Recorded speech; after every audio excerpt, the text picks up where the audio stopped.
That's not the right one. Where's my thing? Hold on. I have to I have to figure out which thing is which. Hold on one second. I need to label my browser sources better. Why? Okay, hold on. What is happening here? Hold on. Connected. It's something weird is happening with my thingy here. There's definitely a YouTube broadcast.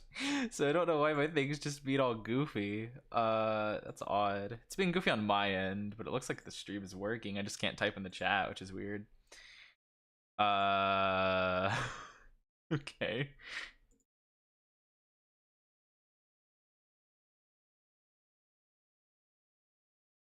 I don't know. Okay, well, in any case, hold on. We're just gonna be chilling. I just stream on a Sunday? I know. It's been a hot minute since I've done a stream on a Sunday. Hello, I don't know. Hello, Shadow. Good to see you. How's everything so far? Kind of just chilling, you know. I've been meaning to stream more. I've just been busy dealing with stuff, so it's made it kind of difficult to do. Yeah. But no, I hope y'all are doing good. I need to real quick how dare you have a life outside? I know. It's awful. Hold on. I'm trying to It's been so long since I've done this. Hold on, I'm trying to do the things that I can figure out which scene is the correct one, but like I don't remember how to do the side by side thing, so I'm like, is this one? No. Is it? You know, I'll just click through until we get to it. Let's see.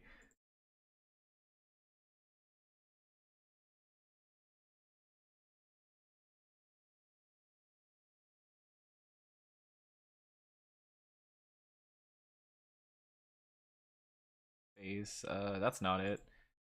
That's the intermission. That's not it. That's it. There it is. All right. That is certainly a message that has been sent into my chat. Amazing. Okay. Oh gosh, let me put this on loops that it doesn't start playing Persona music. So. Oh, I just realized it's not picking up my audio from my silly little music. Hold on. Why isn't it doing that? 1 second. Properties. Capture. Oh, I gotcha. Cool. On capture audio, is this the right thing? Window application. I think this is right. That should. No, it's not doing what I want it to. Hold on. 1 second. 1 second. Hate having random difficulties like this. Audio output capture. I guess create a new one. This is that one.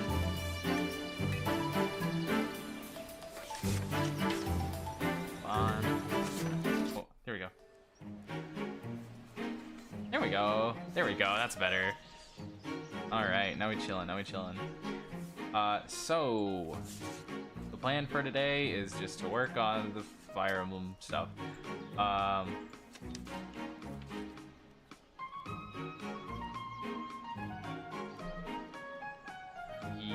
Yeah, there's not really much else to say there. That is the plan. So. Oh wait, I just realized it's showing both chats. There we go. What was I gonna say? Yeah, I mean that's really all we're gonna do.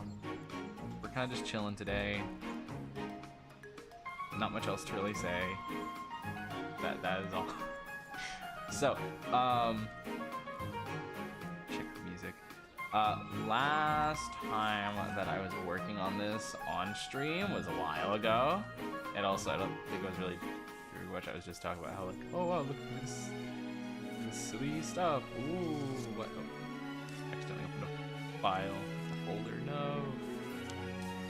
Oh wow, look at all this silly stuff. But music's touch a lot.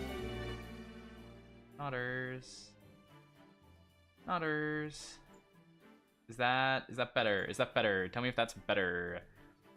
Any fan bonus Fire Emblem D&D content in this case, such as fan maids, uploads, etc. So currently, it's not a like campaign that is running. This is me just making stuff for a future potential Fire Emblem campaign. There we go. Hold on. Okay, there we go. I thought the audio capture broke. So essentially,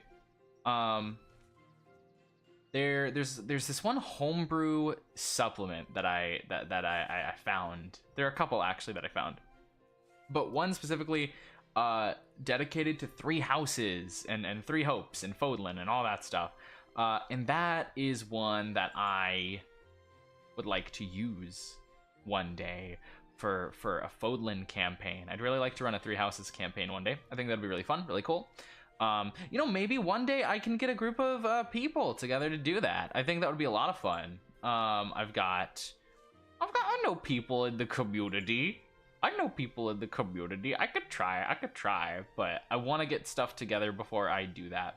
So,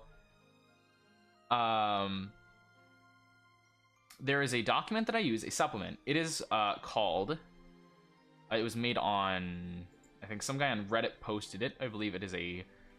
I don't know if the document is on Homebrew or if it is just a PDF, but. The time for fishing, you very well could. You very well could. See, I like downtime stuff like that. So the document is called. Let me find it. I have it in my random PDFs folder. EFGHI. It is called Index Guide. I'm about to open the document, so it might. Hold on. Let me see if I can open it like with a different thing. Hold on. Open with. I want to see if I can't open it with something else so that it doesn't, like, take over the screen.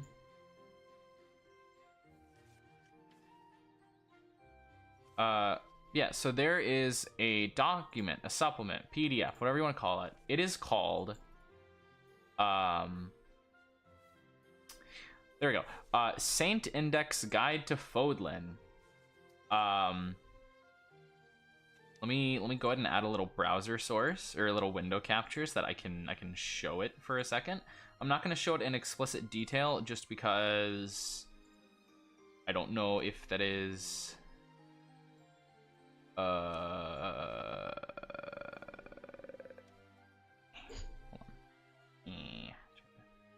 There we go. I'm not gonna show it in full detail because you should check out the document. It's a free document to download, just to be clear. You can find it on. There's like a Reddit post from like 4 years ago with it, but it's cool. It has a lot of stuff in it. Like you can look at the table of contents here. Here, I'll size it up. Hold on, I realize I can just like whop.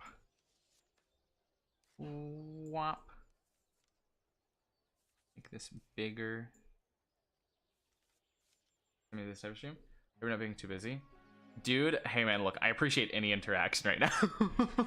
Any chatters right now is good, because I'm just chilling. I'm not really... I don't need to be focused, so...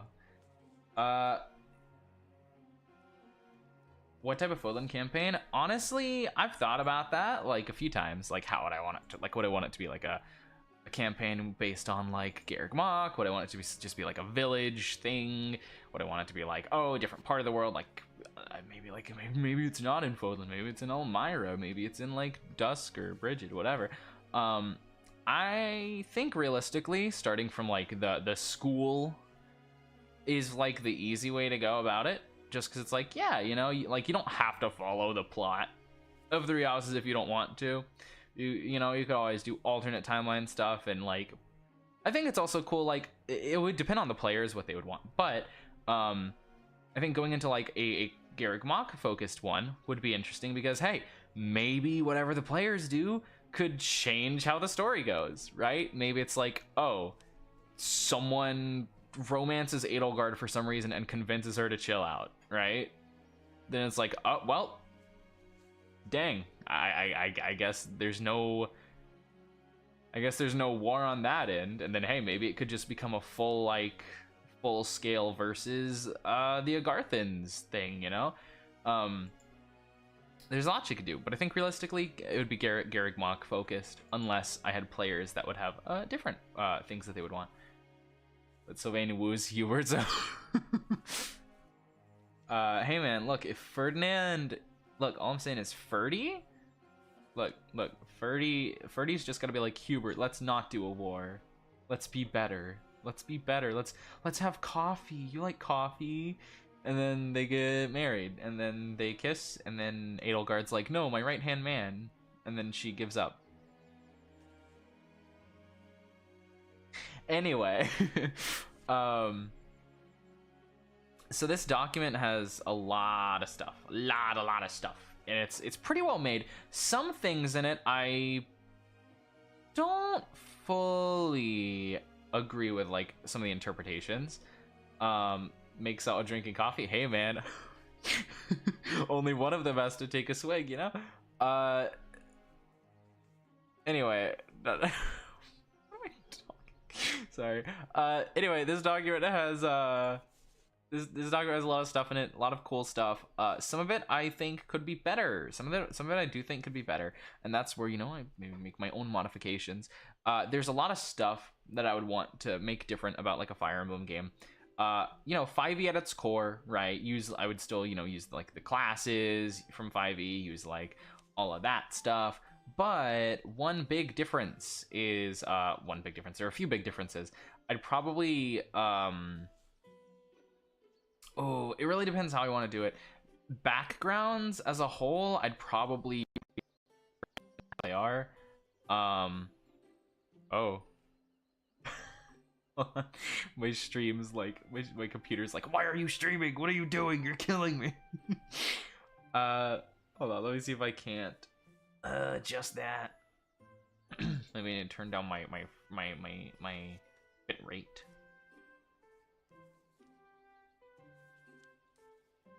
Actually, how much is my computer struggling right now? Nah, my computer's fine. A Garthian. So real. It's stable.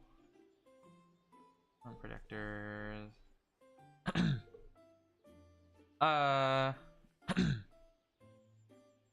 Where is the thing? Where is it? Video bitrate. I mean, 6,000's fine. I don't really want to change it from 6K. This is a good bitrate. It's not that crazy. Go beyond that. Also, I think it's just because I have so many things open. Let me close a few. Bop, bop, bop. I haven't streamed in a minute. There's the imbalancing martial casters. Ace thing is good at level 3. Oh, my hand is really dry. I don't like that. I mean, that's fair, I guess. I you know, there's always gonna be an imbalance, I think, no matter what. Like with 5th edition. Not even just 5th edition, it's actually kind of all editions, but like there's always going to be an imbalance between marshals and casters, because once you involve magic, then it's like, oh well, everything's out the window, right? But I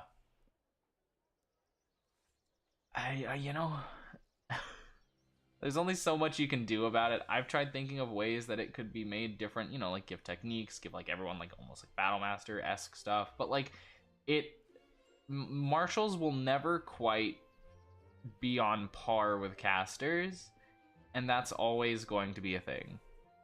That is always going to be a thing.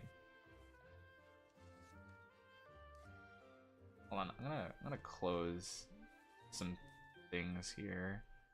I don't know if my task manager would be happy, but like,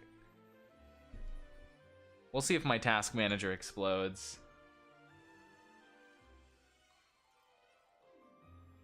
Sometimes my task manager. Oh. Oh, there we go.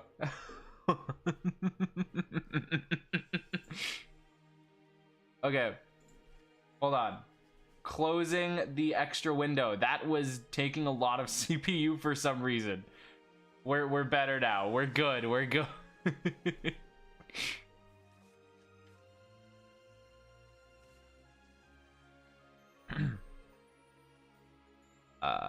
Wait, how much CPU is this taking up? Oh, not that much. Okay. Yeah, no, there's always gonna be that disparity. I don't think like you can ever truly fill that like properly.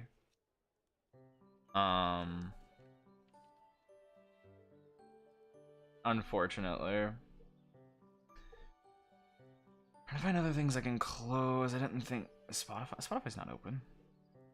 Oh, but Steam sure is taking up a lot of memory. Let me close that. Moderates are overpowered the mages. Right, so that's you know a good reminder here. One of the things can Steam close now? Yeah, so one of the things, if my computer would work with me for a second. So actually, I haven't touched the document in a solid minute, but one thing I've been working on, one of the big changes that would be made, is The gaining of combat arts. Wow.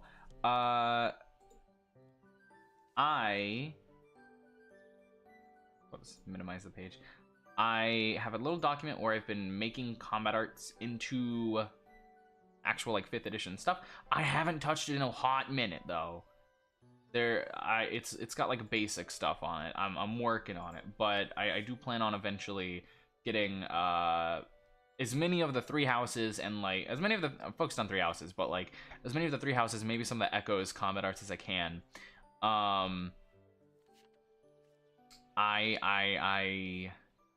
Gosh, I'm trying to find. You know what? Hold on. I have a little notepad here. Let me find my little notepad so that I can go check. Oh yeah, I think you could also see my Teto cursor. I think it shows up. Do you see the Kasane Teto cursor? Yeah, I like Teto. She's silly. Anyway, where was I? Let me find my little document so that I can go double check here. Fire Emblem, D&D stuff. Is this it? Nope. That's the weapon types thing. Got a few different documents. Oh no, it's on a different thing. Hold on one second. Let me do this just because I don't know if I'm gonna leak any confidential things if I don't cover that. Google Docs. There we go.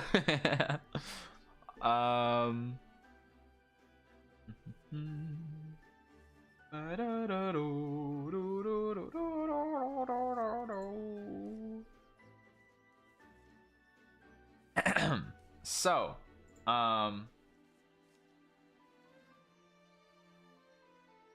there you go. You should be able to see that. Ignore my almost out of storage thingy there. Is there a way I can better do this? Hide the menus? No. Well, yes. No, I need those. Oh, that's fine. Hi. Hello! Hello, Luna. Good to have you. And, bye. Oh. See ya, Luna. Good having you for exactly, like, 7 seconds. Let's see here. Streaming at 12 p.m. Yeah.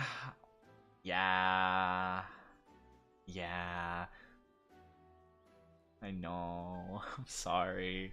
My work schedule's a bit different, a little bit different this week. I have to work a different day because what's it called?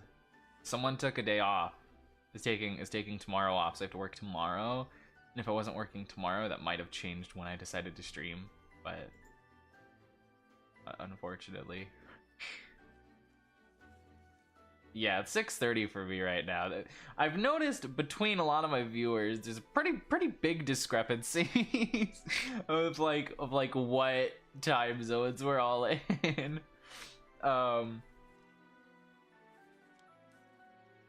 Goodness. Oh, but yeah, let me see here. Europe moment? True. Sorry to the Europeans.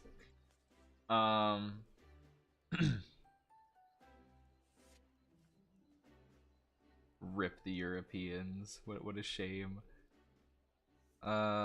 I can't really change. I don't know how to alter the settings of my stuff. Can I alter this to make like the font color a different way? Background color of every other chat message. What does this do? I don't know what that does. I'm scared to press it. You're gonna try to sleep now? Alright, you have a good one, Luna. Try to get as much sleep as you can. I know I had to make sure I got sleep. Ugh. Hopefully I can sleep tonight. The past 2 times I've gone to work, I haven't slept like the night before, really, so I don't want that to happen again. Let's see here. So, oh yeah, by the way, I might stream at some point during the week. I might stream on like this upcoming Wednesday? Maybe Wednesday? I don't know.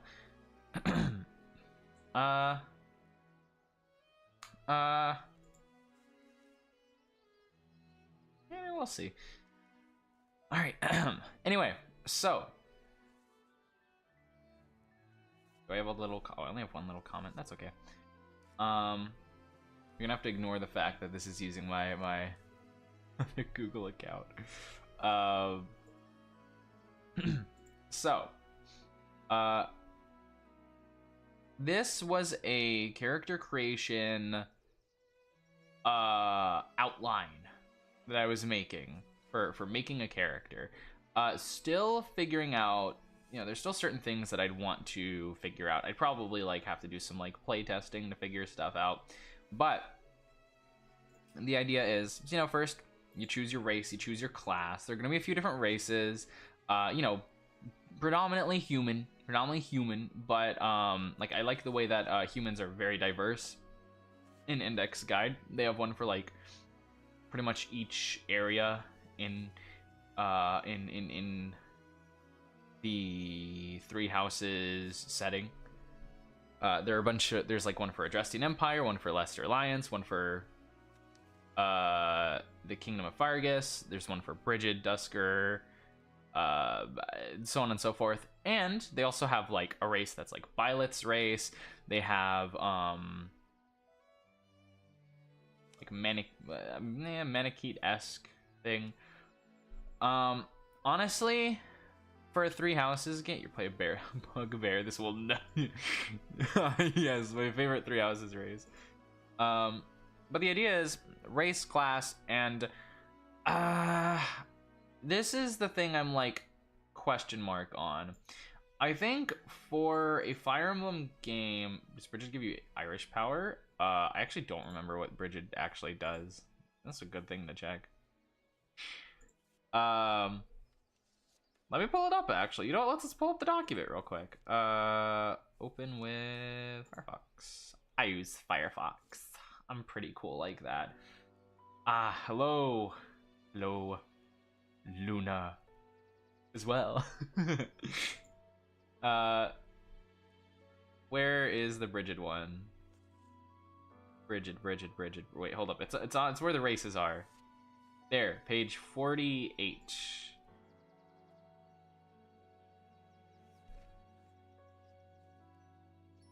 That's Nabatan. Oh yeah, they don't. It's Nabatan, not Manakete. Brigid. Begin martial weapons and a wisdom skill, and a speed increase. That's all pretty cool. I think that's pretty cool stuff.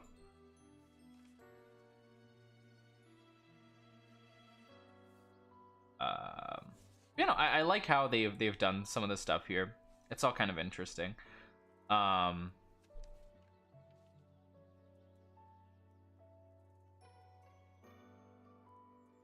kind of interesting. I dig it. But anyway,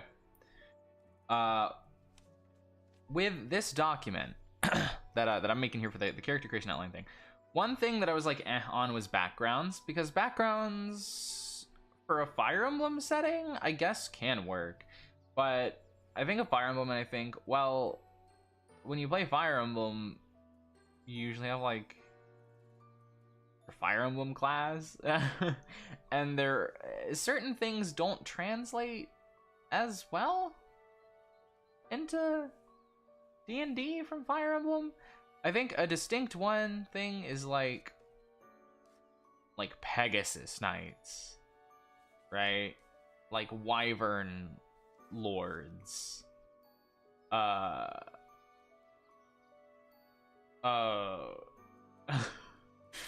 You know, stuff that requires an external creature to be what they are. So one thing I was thinking of was hey, we give archetypes, which function similarly to backgrounds, in which like you'd get, you know, equipment, you'd get proficiencies,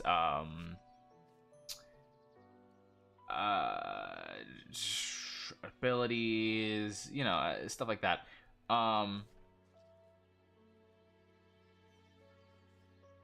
And it could potentially, you know, sort of find stuff. But also, I realize, hey, it's kind of I think for Three Houses setting, I don't think the archetype idea would work as well, just because of how flexible Three Houses as a concept is. Three Houses is very much so like the opposite of sticking with one thing all the way through. Three Houses is very much like customizable and like, hey, you kind of figure it out as you go. So I think choosing an archetype, and also the archetype would have potential to like, you know, you could promote into other things and blah blah blah. But I think archetype as a whole maybe would just have to sit on the back burner there. I think that would be an idea for a Three Houses campaign that would get scrapped. It would get scrapped pretty like immediately. Boon Bane. I think this is something that maybe I would include. The idea of the Boon Bane thing is pretty much like, you know, in Fire Emblem, in some of the games where you have like an avatar or whatever, you choose a Boon and a Bane, and that like increases and decreases certain stats and your growths and all that. I think something like that for a Fire Emblem thing would be cool. So like, the way it would work, sorry, that's your Fire Emblem for D&D. The way for D&D that it would work with the Boon Bane thing is, hey, you pick a boon. That boon is, you know, you choose one of your ability scores, and now, congrats, you get an increase to that ability score, and the maximum for it is also increased, so it's no longer 20, right? But then you also choose a Bane, and with the Bane, it's like, oh, that ability score is decreased, and your maximum for it is lower than 20. Like, realistically, I was thinking it would go up and down by 2. So it's like, oh, your Boon, you can go up to 22 normally, and then your Bane, you can go up to 18 as your highest. But, like, that's something that could... And that's something that I would figure out. Like, you know, that way it would allow you to get real strong. You'd be able to get really strong. Fighter subclass of Sentinel, where you main aspect, yeah, Cavalier, that thing. Yeah, there's stuff there, but there's also choose birthday and elemental affinity. Birthday, you know, birthday, why not? Elemental affinity, that's something I wanted to bring in from like older Fire Emblems. I'm not sure what it would do is the problem. I'm not sure what it would do is the problem. I was thinking, you know, it's like, oh, maybe it gives you like... Oh, wait, no, sorry, that's not true. I do kind of know what it would do. I believe I based certain combat arts on it. So the idea of the elemental affinity, I'm remembering, it's all coming back to me now, was there would be certain maybe items, weapons, combat arts, and so on and so forth, that would be impacted by the elemental affinity that you choose. And you would choose from the list of them. I'm trying to remember if I listed the full list. I don't believe I did. But you would choose from the list of elemental affinities from the Fire Emblem series. I believe the full list is Fire, Water, Thunder, Earth, Ice, Holy, Dark, and Anima? I could be missing some. I probably... Oh, wind. I forgot about wind. And water's there and all that. But yeah, you'd choose one of those, and that would potentially impact certain stuff. I think there was a particular combat art that I was working on that would work with that. I will go see if I can find that combat art real quick, just to like show you what I mean. Sorry, doing this again. Combat arts. There they are.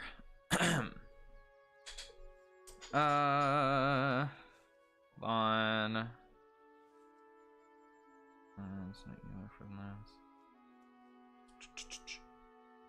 Sorry, I'm trying to. Did I make a thing for it? Oh yeah, I did. There it is. 1 second. I also need to pull up Rip Ice. Truly always forget. Hey, I said ice. I said ice. But yeah, no, Rip Ice. Where is my thing that I'm looking for?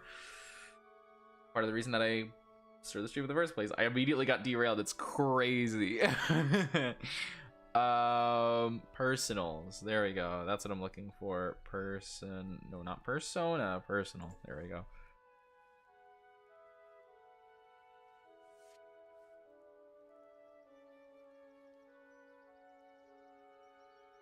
So you'll notice I've got a lot of stuff listed here. There's a reason for that.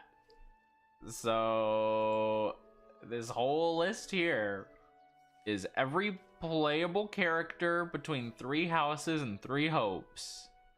Except I think some. Yeah, this excludes, I don't think Holst is here or Rodrigue.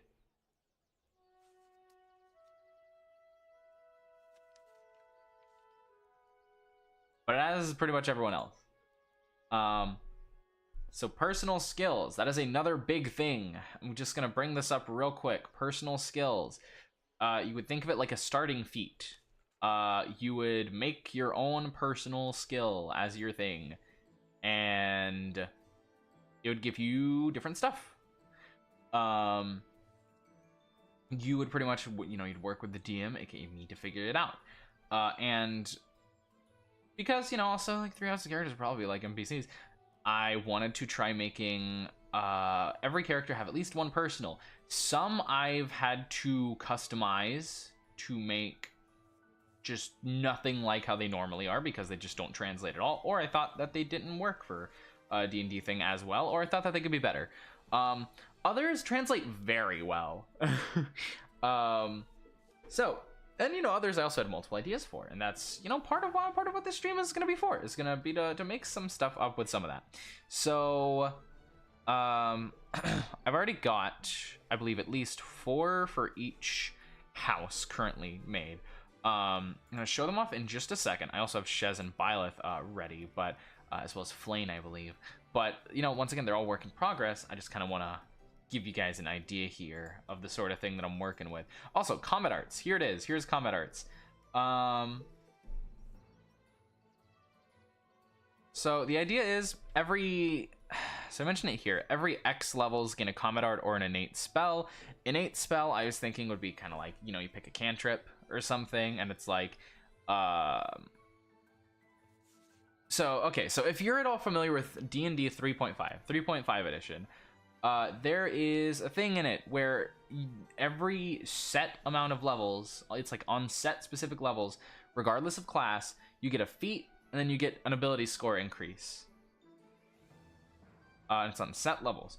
And I was thinking it could be similar to that, where like every X amount of levels, you get a combat art or an innate magic, and if you repeatedly take innate magic, you can get access to like higher level stuff. So like first thing you take is like a cantrip, but you take it again next time if you go the same route with that. Okay, now you can get a first level spell, and then I can get a second level spell, and a third level, and fourth, so on and so forth. That's like a long-term investment. It's like, hey, you get like free magic, and if you invest into it, it can get better. And then alternatively, there's the flip side of it where you gain combat arts, and with that, it's like, combat arts. Who doesn't like combat arts? And then create your personal skill. I already mentioned that. So, combat arts. I was working on translating a bunch of them into this. A husband do, by the way, absolutely based. My dude is, is pretty cool. We like to do around here. But anyway, so some of the combat arts, I was sort of like thinking like, how many times can you use them? Is it like once a turn? It's like, can a combat art take only one unless otherwise stated? Are there level requirements? All this kind of stuff.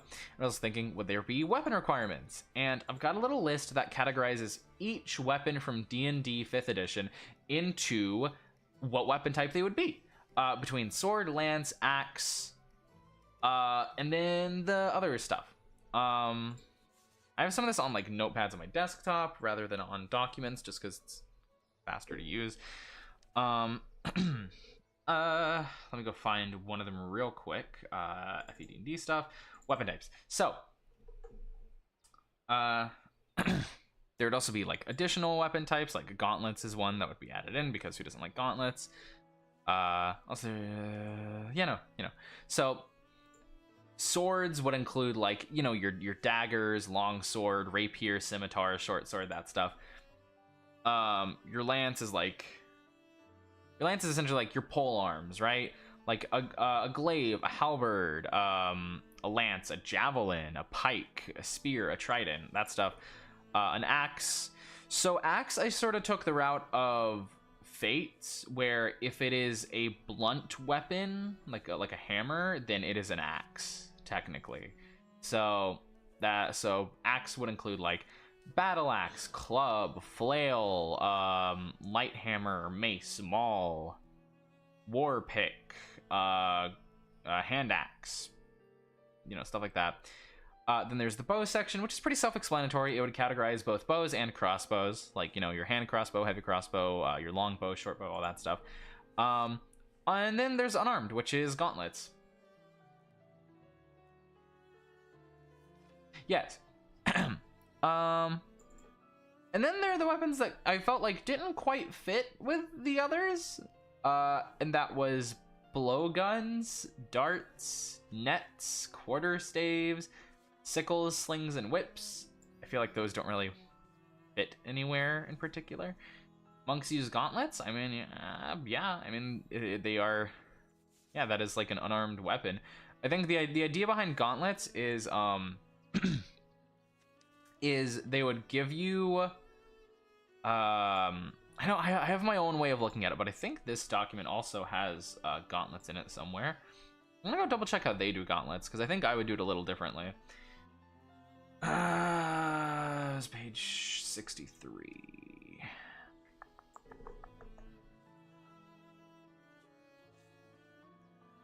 Let's see, where do they have gauntlet? Right, they have gauntlets as like a different thing.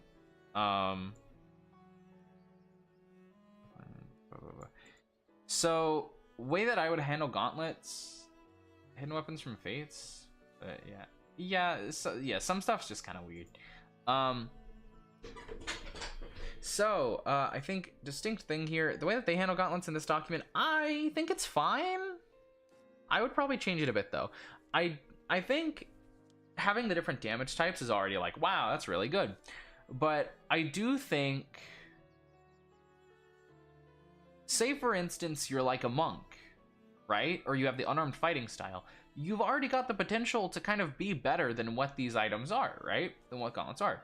So, idea is, hey, if you already have a D6 or whatever, or like if you already have like a dice, if you already have dice used for your unarmed strikes, maybe having gauntlets equipped, can change the damage type, but also you get like a bonus instead. So like, you're already good at punching, this just enhances it slightly. So it's like, oh, you get a +1 to your damage rolls or something like that. It's like, you can do a little bit of extra damage. Because if you already do a D8 with your fists and you equip gauntlets that only do like a D6, that's a downgrade. Like, what's the point? So it's like, at that point they should give just like a slight bonus. Yeah. But yes, the idea is the way that gauntlets would work. I don't fully agree with how it is in this document. I would change it. But it would be mainly for changing damage type and gives you a little bonus if you're already good with unarmed. If you're not good with unarmed, then maybe you can, actually get use out of it. But I digress.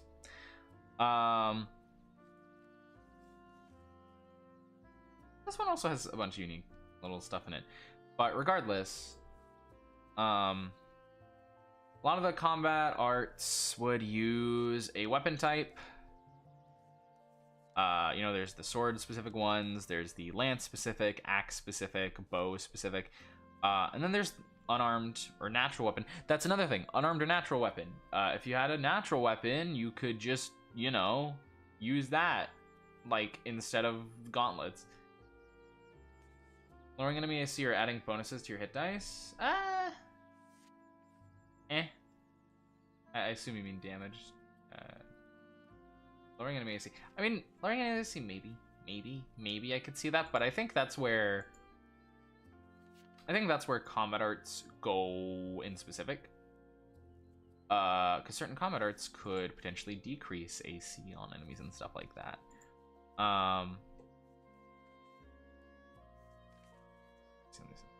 Also, in my mind, the way that like a gauntlet would work is like it wouldn't. In my mind, a gauntlet doesn't necessarily mean that someone's going to be easier to hit, but I do think it means that you could damage them harder. That's where my mind goes. Also, from a balancing standpoint, like, from a balancing standpoint, having just like if you're a monk, you can already attack a bunch of times. And so if you just have an item that you can get super easily that like lowers enemy AC or increases your like attack roll, like that's kind of insane. Like that's kind of really strong. Insane in a good way, but like probably not what we want to go for. Rush against plus 10 to all damage. I mean, fair enough. But no, I think combat arts is one distinct way that like potentially could help keep up with magic. Because some of these combat arts are pretty good, and some of the combat arts are also magic based. They're also like, you know, you need magic for it or whatever, but then, you know, Anyway, the elemental affinity thing would I've only got one combat art for it currently, but this is one of the potential uses that the affinity would apply to is Elemental Strike, which can apply to any weapon. Use this combat art, and you can deal an additional d6 of damage corresponding with your elemental affinity. Part of this idea came from, or sort of corresponds with, how in Three Hopes, every character has an elemental affinity, technically. I don't think it's actually said, but they technically do based on the magic they use. For instance, Dimitri uses lightning magic, and a lot of his stuff is lightning, and Edelgard uses fire, and Marianne has ice, and Mercedes has like holy, and Linhardt has wind. So technically, they have affinities. They technically have affinities. So I think that's something that would be neat to have. It'd be one of those things that's like either it is relevant for your character or it isn't. Like it could easily be relevant, it could easily not be relevant. Hold on, I have a Discord message. Let me respond to that real quick.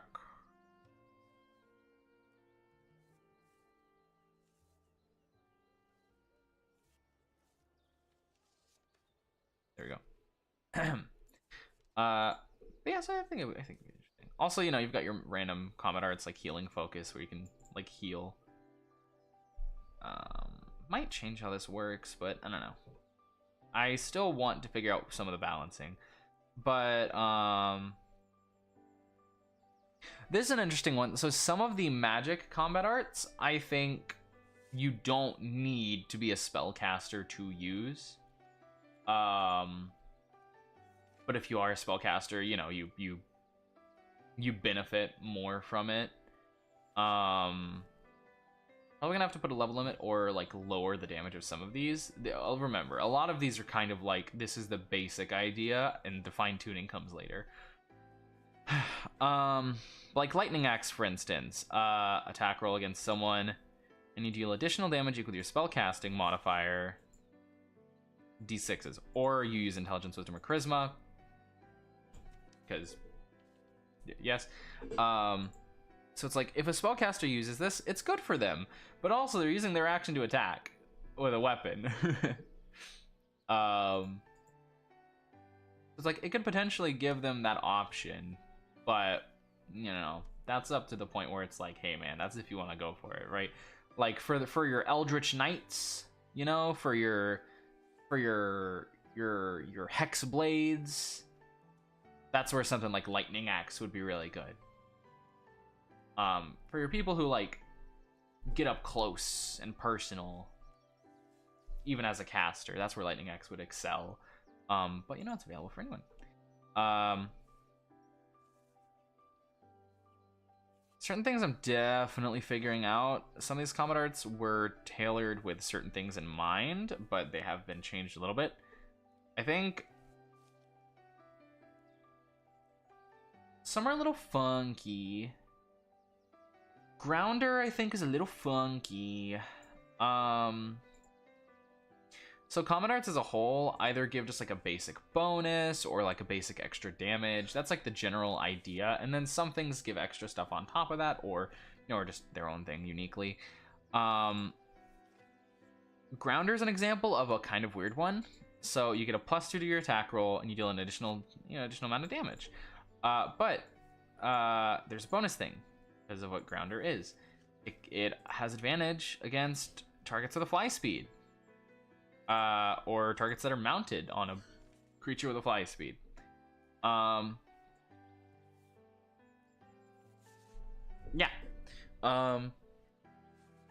Once again, could be a little strong. I'm still figuring out. But yeah, there's stuff. There's stuff. Yeah, then there's things like Hexblade, where it's like, oh, Hexblade is more just like, instead of actually giving like a proper bonus, it's just like, hey, your attack roll is magical, if it wasn't already. Like, that's more of a like, that's something you would take at like a low level, or if you just really don't have any magical weapons. Like, that is very much so like, oh gosh, I don't have a thing. That's where you take Hexblade. Some of these are kind of meant to be more niche. Some of them are like, we figured out how to try to make it different. Oh, there's someone coughing in my house, and it is gross. But yeah, no, there's stuff to figure out. There's stuff to figure out. I think this is more stuff I'm just gonna have to spend more time on.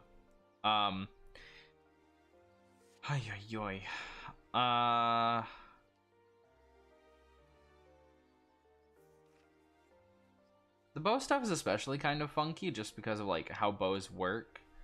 You're also coughing, sadly. You're sick. Oh, I got you. Sorry to hear that. I've been getting sick a lot over the past few months. Gosh, I remember I couldn't go to work for like a week and a half or something at one point. Like, it was not great. So that was something. Defensive combat arts? Yes. So some combat arts are going to be more defense focused, or more I think like healing focus is a good representation of that. It's like, you know, you can heal yourself or whatever, but potentially there could be like reaction, you know, like reaction reduce damage or reaction increase armor class sort of things. An example of one that's like an offensive combat art but gives you that sort of like a buff is Fading Blow, where make your attack roll, you deal some extra damage, and then after making the attack, you have additional armor class until the start of your next turn, and you can move some additional movement.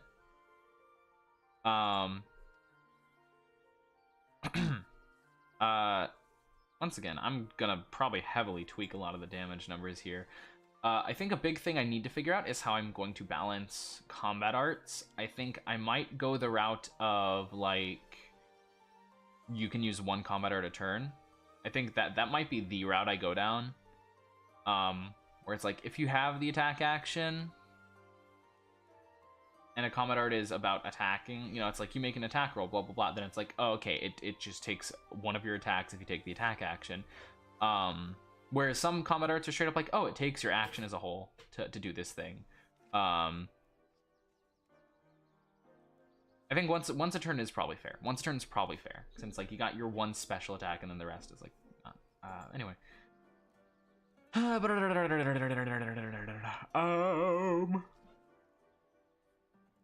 know, I've got ideas to think of.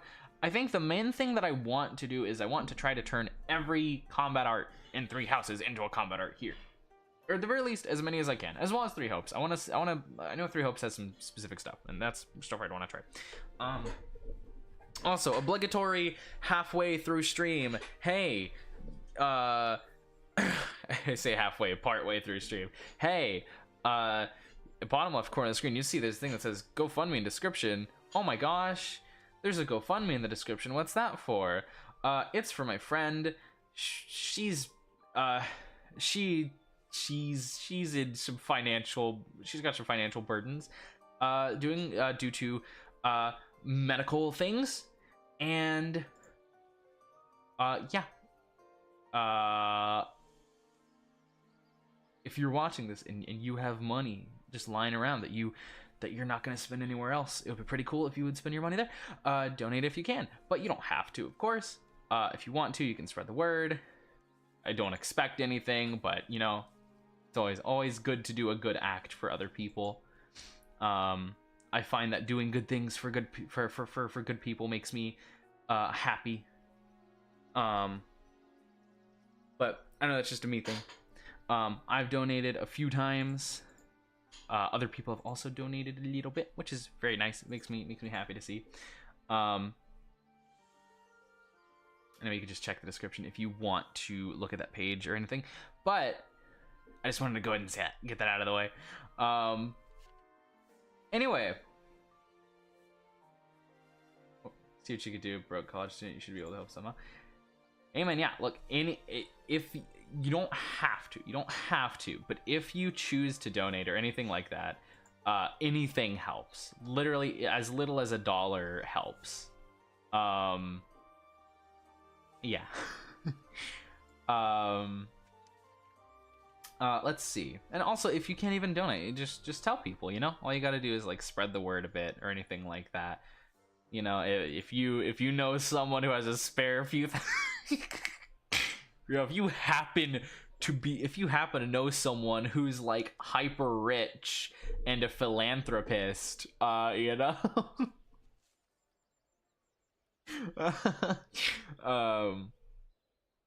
But no, yeah, just you don't have to do anything. But if to anyone watching, anyone who sees this part, any contribution helps.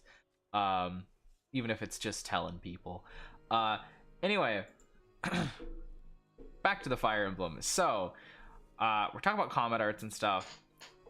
Cool to talk about this, but I want to go to the big thing. The big thing.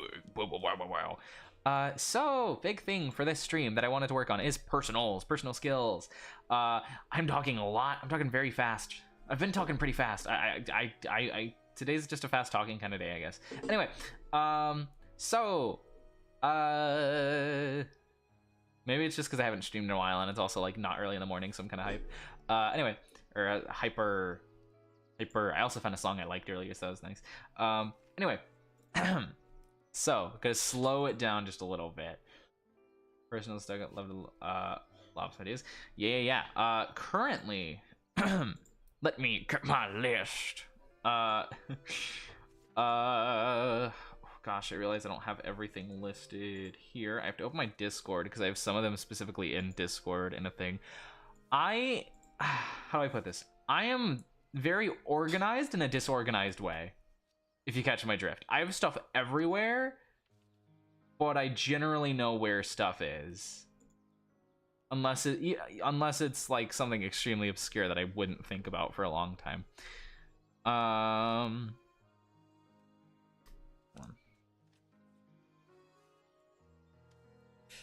Copy this, paste this. So there we go, and then I can grab all these boyos, bring them over. Wow. Let me see if I can open up a new Google Doc. Hold on one second. I'm gonna open up a new Google Doc so I can have this thing specifically filled with certain stuff. Docs, Google Docs.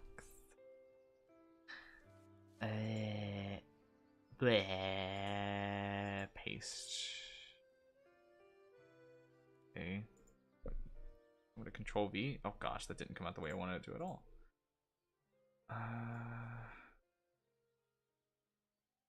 U.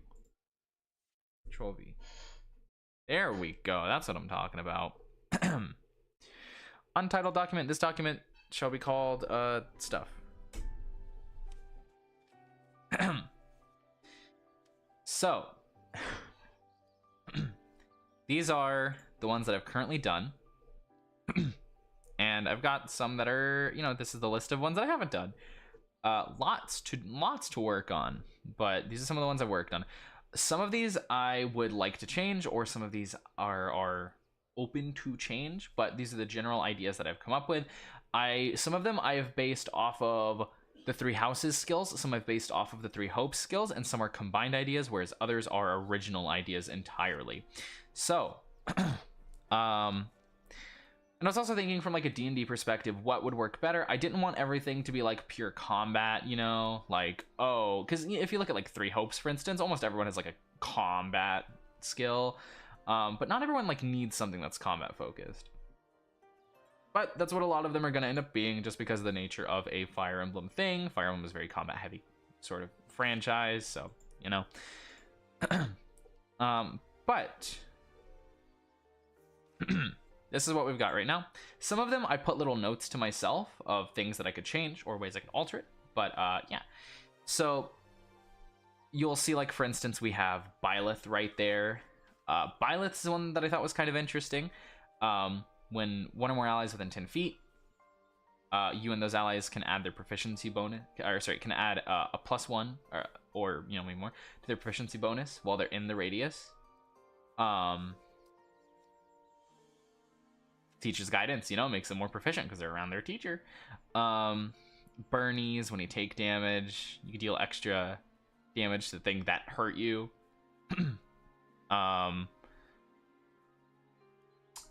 Dorothea, I did for some shorten the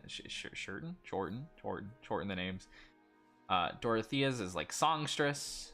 I think I like the bonus action trigger rather than it being always active.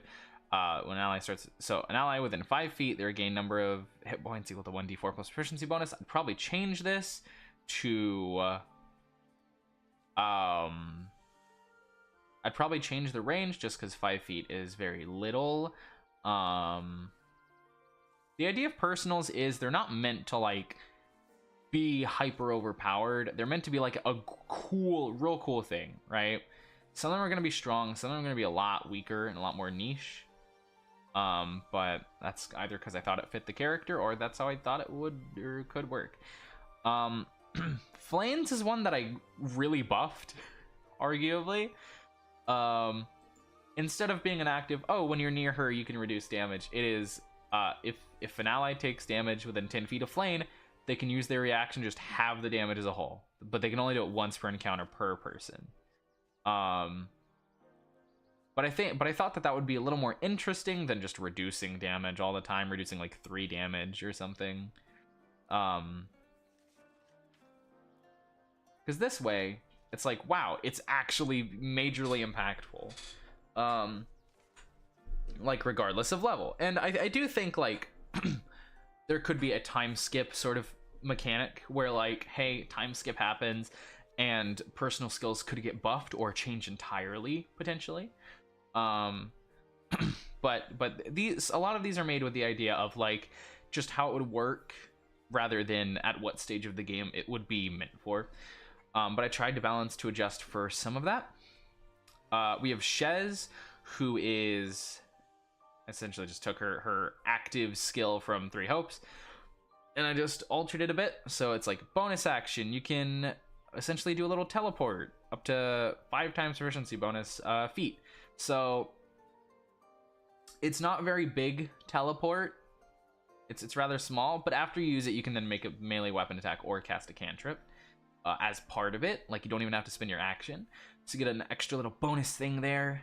And you can use it a proficiency bonus times per long rest. I think that one's kind of interesting because it's like, it's not too strong. But once again, some of the numbers here are very much so subject to change. I kind of just like how some of this is. Also, if I were to run a 3 houses game, you bet Shez would be in it. You bet I would include Shez. I like Shez. I like Shez. What can I say? I'm a Shez enjoyer. I think Shez is one of the best Fire Emblem protagonists. What can I say?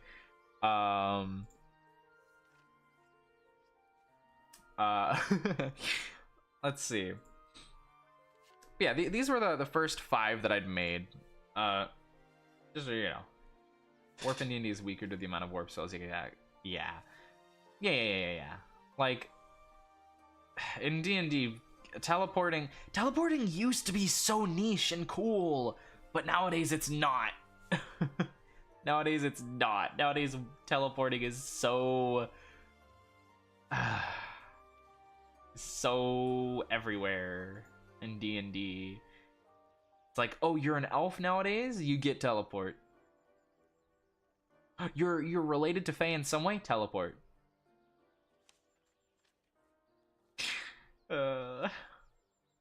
You take a spellcasting feat, you get Misty Step. Shez is a great protagonist. Oh yeah.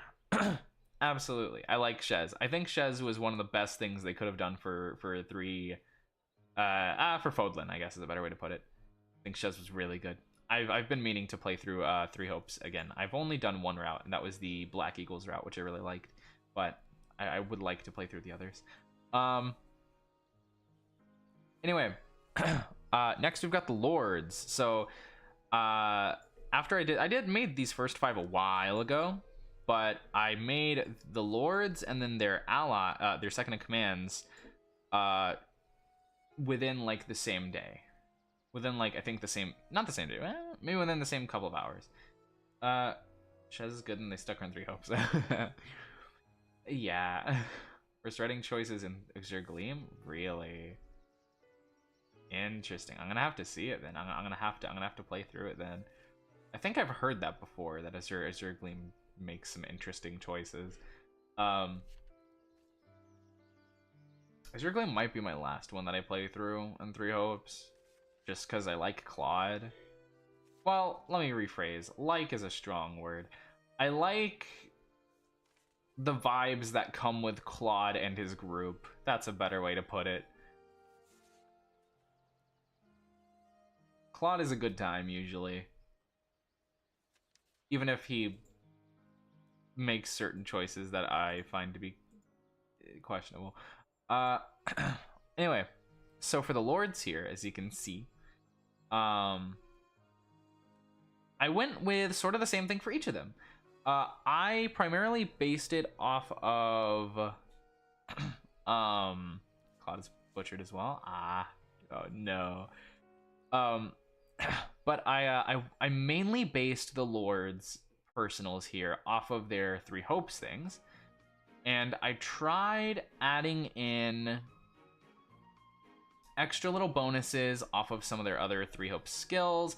And I also looked at like their 3 Houses personals and like how those could maybe apply.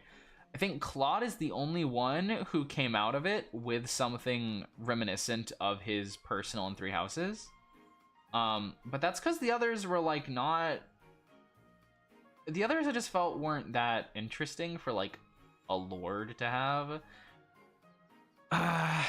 Like Edelgard's is you get +4 res or something like that, and it's like well, that's for like, post time skip, and I don't want to just have like basic thing. Anyway, so I gave each of them essentially just like extra elemental damage that they can do once a turn, and it has extra effects. So with Edelgard, so all of them is you can deal once a turn an additional number of d4s equal to your proficiency bonus, and it does the damage associated. So Edelgard does fire, Dimitri lightning, and Claude, since his element is wind, I was between slashing and force, and I decided slashing just because I thought that would fit better. I thought that, I mean, with Claude, the slashing thing, I kind of went off vibes. I feel like slashing makes more sense than force for him. But with Edelgard, hold on. I'm gonna pull up the wiki so that not the well, yeah, the whatever it's called. The triangle attack page. Boop. This is Edelgard. Oh, can I just say, by the way, Edelgard's Three Hopes design is like actually really good. It's actually so good. Ugh. Maybe I shouldn't have started Three Hopes with Edelgard, because I might have taken the best route first. I don't know. But anyway, with hers, I mainly based it off of. You wish she was written well in Crimson Fire. Edelgard, she's got her stuff going on. She's weird. I mean, she's meant to be like a Rhea parallel or something, right? At least that's what I mean, her and Rhea are like the same. They're like the same person. It's just that they do things slightly differently. But with Edelgard's personal, for instance, I kind of combined two of her things from Three Hopes here, as you can see. So we have Solar Prominence, which imbues attacks with fire. All of the Three Hopes lords have this. It's imbue attacks with fire, lightning, and then wind for Edelgard, Dimitri, Claude. So I liked that, so I took that. And also, you know, they're lords. I think it makes sense that they would have a combat-related thing. And then for Edelgard, I was trying to think of a way that, you know, extra damage, how could I combine that with other stuff? And it's like, do I want to go more defensive or offensive with this? I elected to go the offensive route. I recognize Edelgard is a very, like, heavily armored character, you know, kind of bulky, but I think in my mind, for her, it just makes more sense to be aggressively offensive. Ignace and the Power of Paint, I do hope to figure something out there, including other Three Hopes characters, not because you don't want to spoil it. Yes. Route exclusives and NPCs turned playable are in it for sure. As below every. Well, for me, she was bulky. Okay. Mechanically, maybe in every playthrough, maybe Edelgard doesn't turn out bulky, but in concept, she wears heavy armor and has a giant shield, and is an armored unit. So that's you know, that's where that stuff is coming from. Anyway, so for Edelgard, I was like, okay, I will combine the fire thing with. I liked how Emperor's Prestige sounded, so cause enemies that are guarding to nonetheless sustain 50% of calculated damage. I was thinking about how could that apply to D&D, because it's really cool. And actually, I was like, oh my gosh, wait, this is perfect. Resistance exists in D&D. So the idea is the extra fire damage she does ignores resistance and counts immunity as resistance instead. So it's like she can actively cut through defense. Yeah.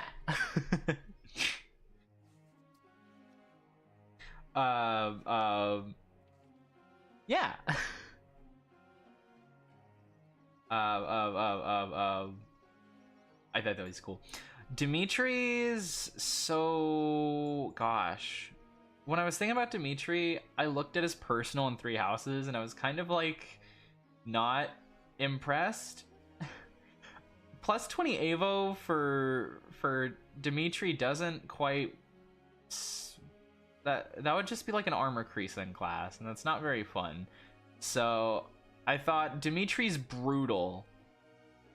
Dimitri's really brutal. Let's give him something to like Let's give him a way to just maim his enemies. So, when he does the lightning damage, the enemy has to make a Constitution save, or they're slowed, which means if they attack, they can only attack once. They can choose to make an action or a bonus action. I think they don't get reactions, all this stuff. To never get hit come part 2. That is true. That is true. That is very true. That is very true. Once again, some of these are subject to change. I just went with ideas that I thought are cool. Realistically, I think it would be nice to have like maybe 2 for each that I could pick between, but that's, you know, we'll get there. I think I'd like to make a first thing for each of them first and then figure out a second later. But Claude is the one who actually got something from 3 houses. Oh my gosh, it's a crazy thing, right? So give the rogue ability to have damage on today. I mean, that could be interesting. That could be interesting. Like, giving Dimitri some survivability is definitely a cool idea, but I definitely leaned more towards just the brutality aspect. If nothing else, I went vibes. And when I think of Dimitri, I don't think of someone who's armored or whatever. I think of someone who gets hit, but then hits even harder.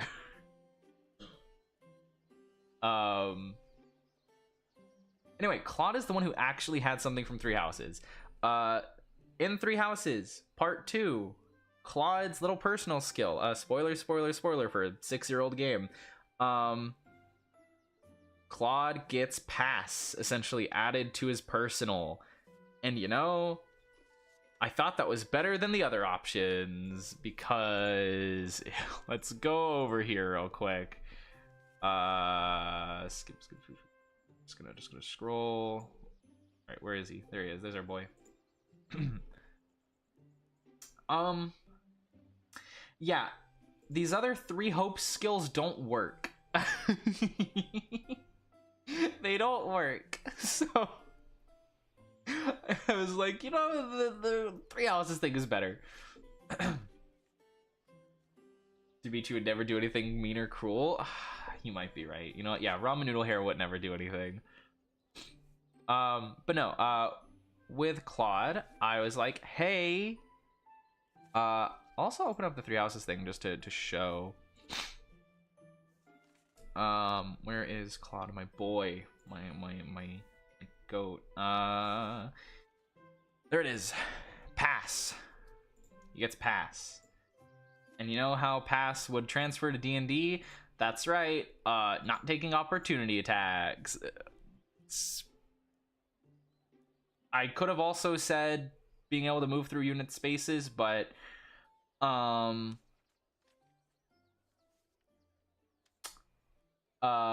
consider this. Claude Wyvern wouldn't have to worry about that. So yeah, additional damage, and after you use it, cannot trigger opportunity attacks by moving out of a creature's reach. Have you done Manuela? Not yet. Not yet. Manuela is on the list, though. Currently, you can see the list of ones I need to do. Gatekeeper is here as well, by the way. Gatekeeper will happen as well. Where is Manuela on the list? Wait, hold on. Where is Manuela? Wait. Oh, shoot. Did I not include Manuela?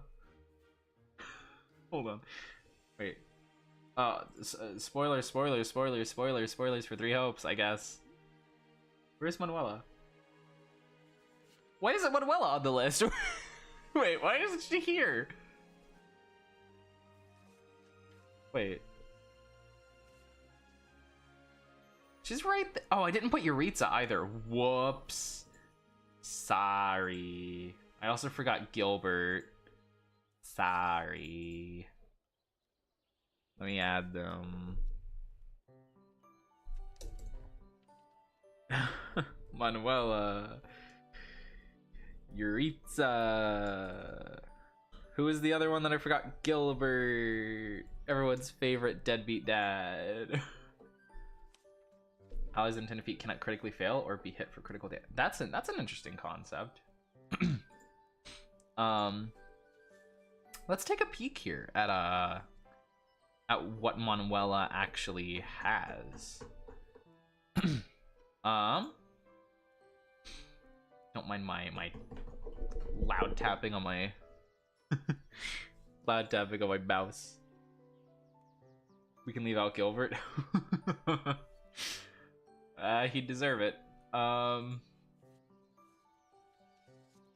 So with Manuela's, this is another interesting thing. Manuela is lightning affinity, I believe. She's an interesting one. As the one Gilbert fan, you'll be sad. Gilbert's not that bad, but like he is just so easy to rag on, you know? And he kind of deserves it. I don't hate Gilbert personally. I think he's an interesting character. So Manuela's thing, and I will go check what her 3 houses thing is because I genuinely have no clue what she has. Manuela,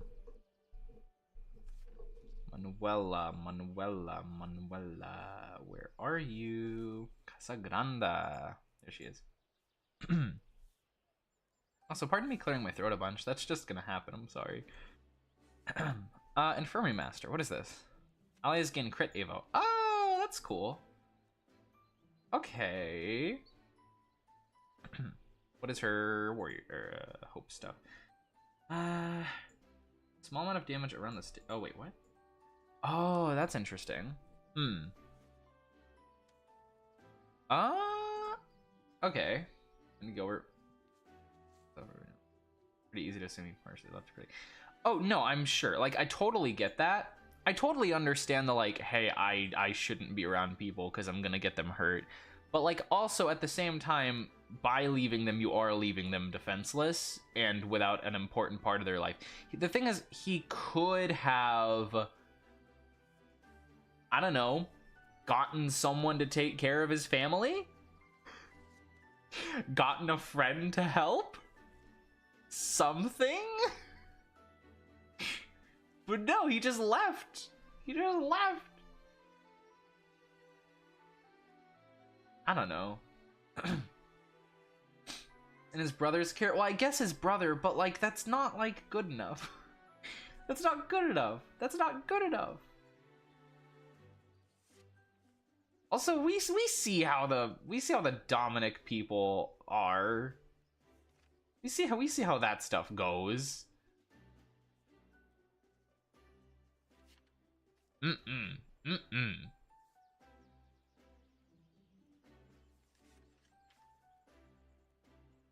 It's not just about money. It's also about having a good father figure. And you know, they just like also leaving the wife without a husband. That's messed up, man. That's messed up. Anyway, oh, we see how that stuff goes. Hey, man. I could be misremembering, but in the paralogue, don't they like like treat? You really played 3 hopes? Oh, I see. Well, I was thinking about 3 houses in the paralogue to get Crusher or whatever. Isn't it like some of the Dominic families being like sucky or something? I could be misremembering. It's been a while since I played Blue Lions.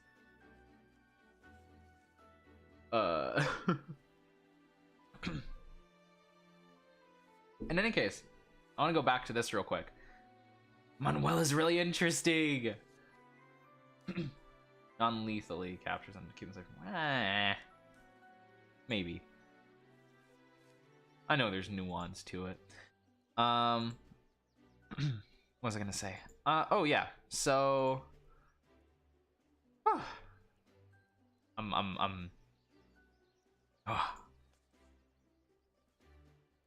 Unique defeat codes in classic with their life, but else. Yeah, yeah. Lots of throat clearing today. Manuela is really cool. I actually like this. Manuela has a lot you can do with her. So we can do a few different things with Manuela here.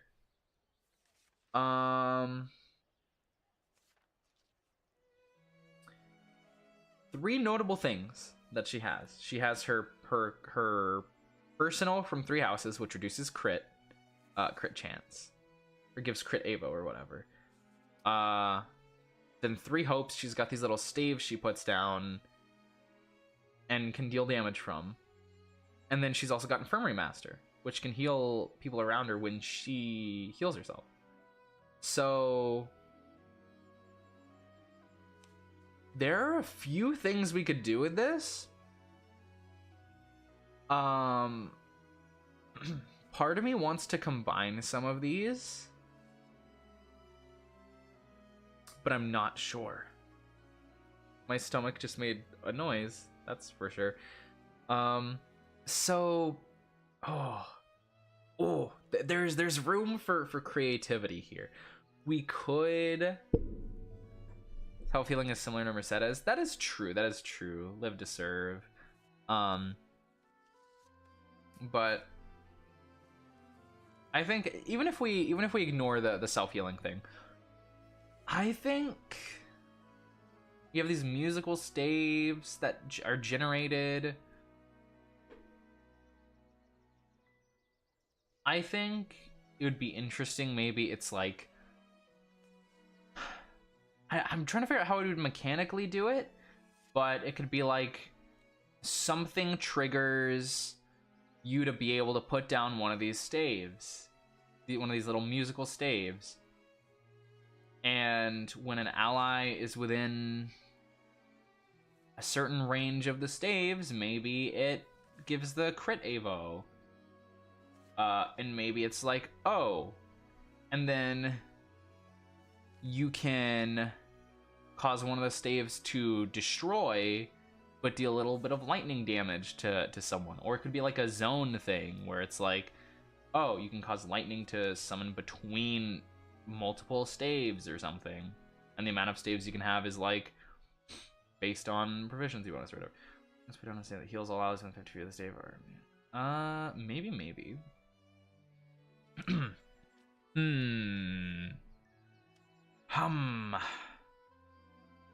Oh, Manuela's is interesting. Manuela's is real funky. Let's see here. I think for this,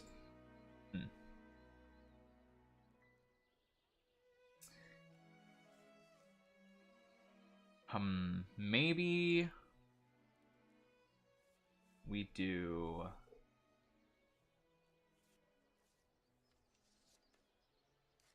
other stuff.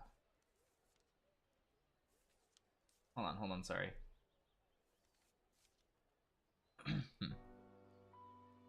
Manuela's bizarre. Crazy on the joke.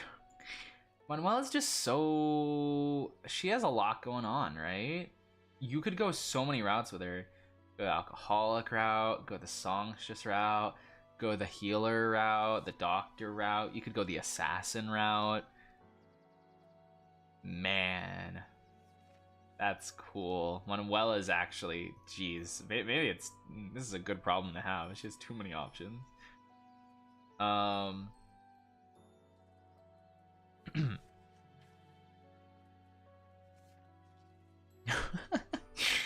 Yes. Assassin?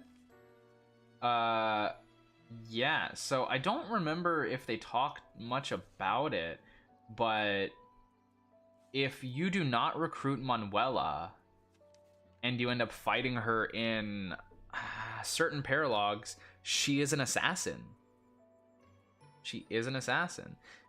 And I think she also hints at that in certain supports, that she knows how to deal with people, or that she has had to deal with people or something. And also I think Dorothea mentions that like the girls learn how to use swords, or have to learn how to use like some kind of weapon. Boy design as an enemy? Yeah, that's Manuela for you.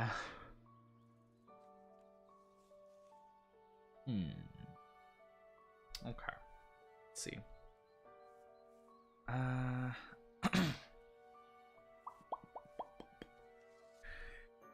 For now, this is subject to change as a bonus action. On your turn. Or, hold on, it could be maybe when someone takes damage.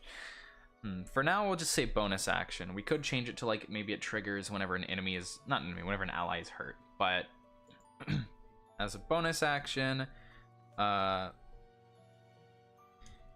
you can place a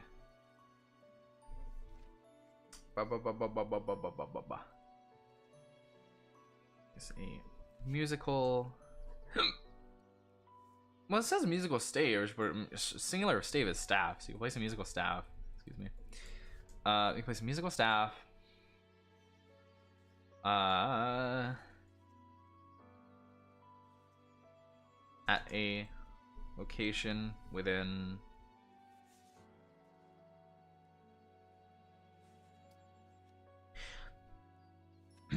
Oh, also, some of these characters that you see here that are playable are straight up just are like new game plus stuff or whatever.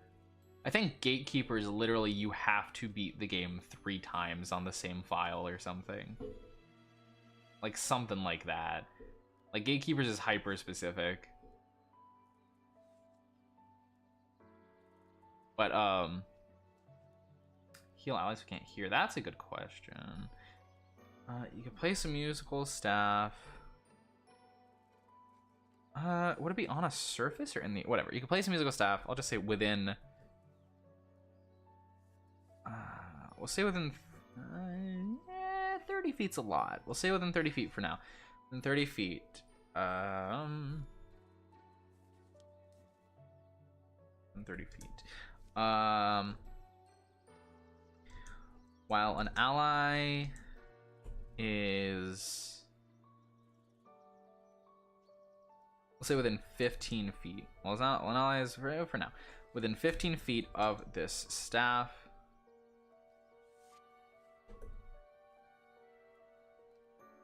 They actually hold on. Place music up with no, okay. While an ally is within 15 feet over the staff, they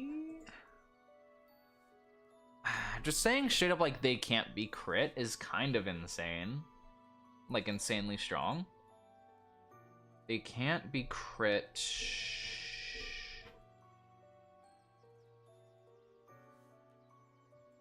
Crits rarely happen. It's like you have to be nearby it, right? But also, if you can place down multiple, then if you can place down multiple, then that could easily get out of control. Maybe within 10 feet. We'll say 10 feet for now. As within 10 feet of this staff, they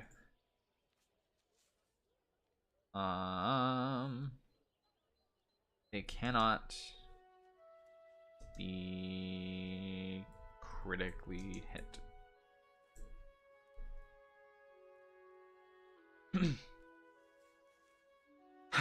Crits happen, a fair amount. I've witnessed a lot of crit fails and successes and whatnot.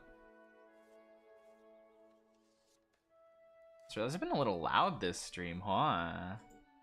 I've been loud. I've got a lot of energy for some reason. Maybe just because it's been a minute.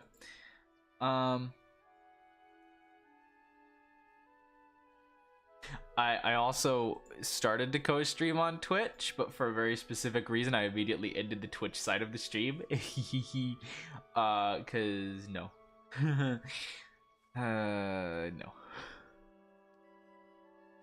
No. Anyway. When allies within 30, when allies within 10 feet of the staff, they cannot be critically hit. Which moment? Yeah, I'm not gonna go into detail, but there's a very specific reason why I chose not to stream on Twitch at this moment in time. Twitch moment, yeah.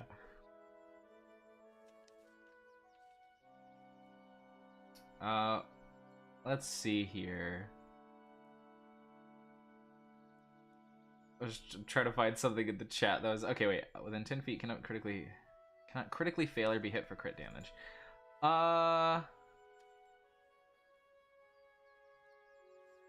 critically fail is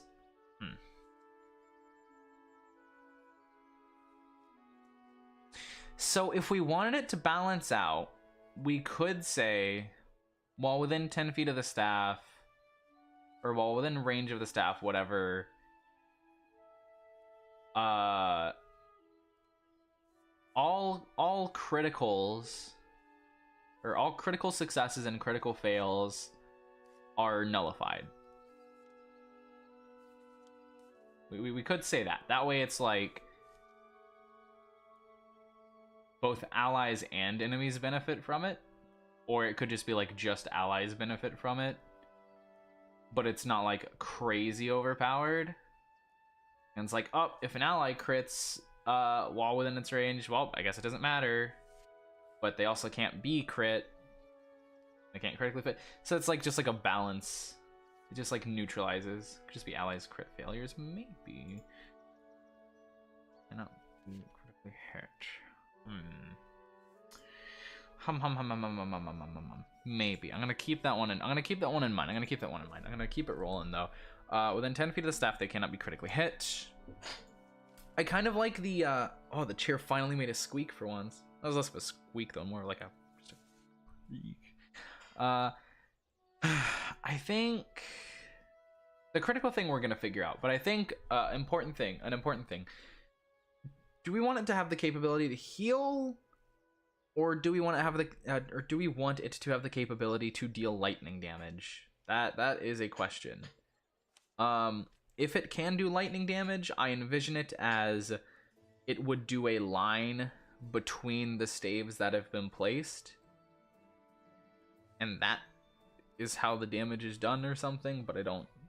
One of the lines have abilities other than Dimitri's. I don't know. Shouldn't do damage. She has a Bane and Reason and 3 houses. Maybe. I guess she has a. I guess we could lean into that a little bit.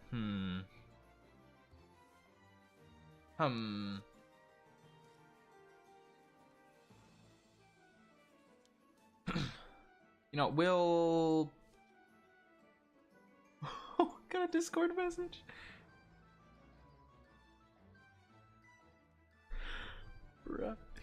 I was gonna play in this one Gmod RP server, but I chose not to because the Gmod content pack was like, it was like making me install like 50 gigs of add-ons, and I no, I don't have the storage space for that, unfortunately.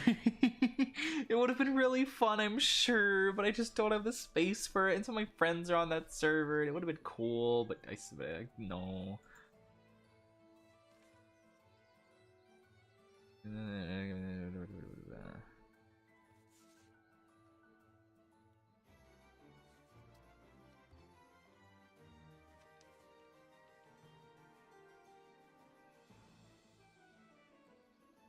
Let me see this here.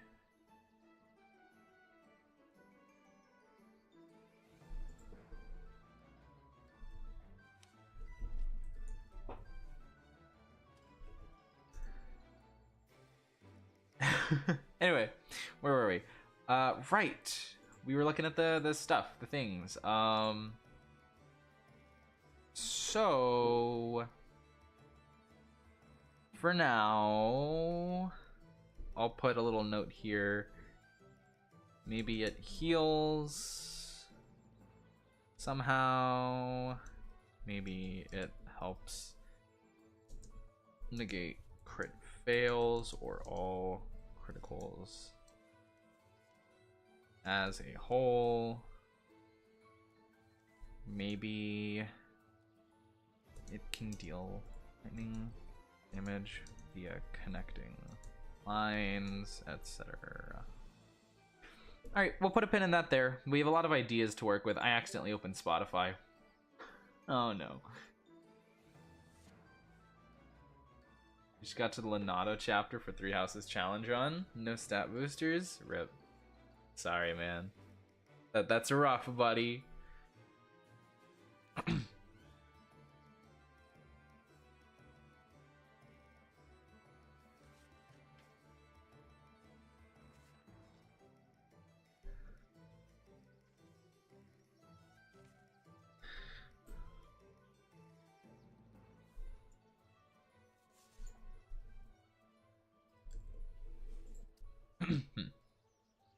Where was I?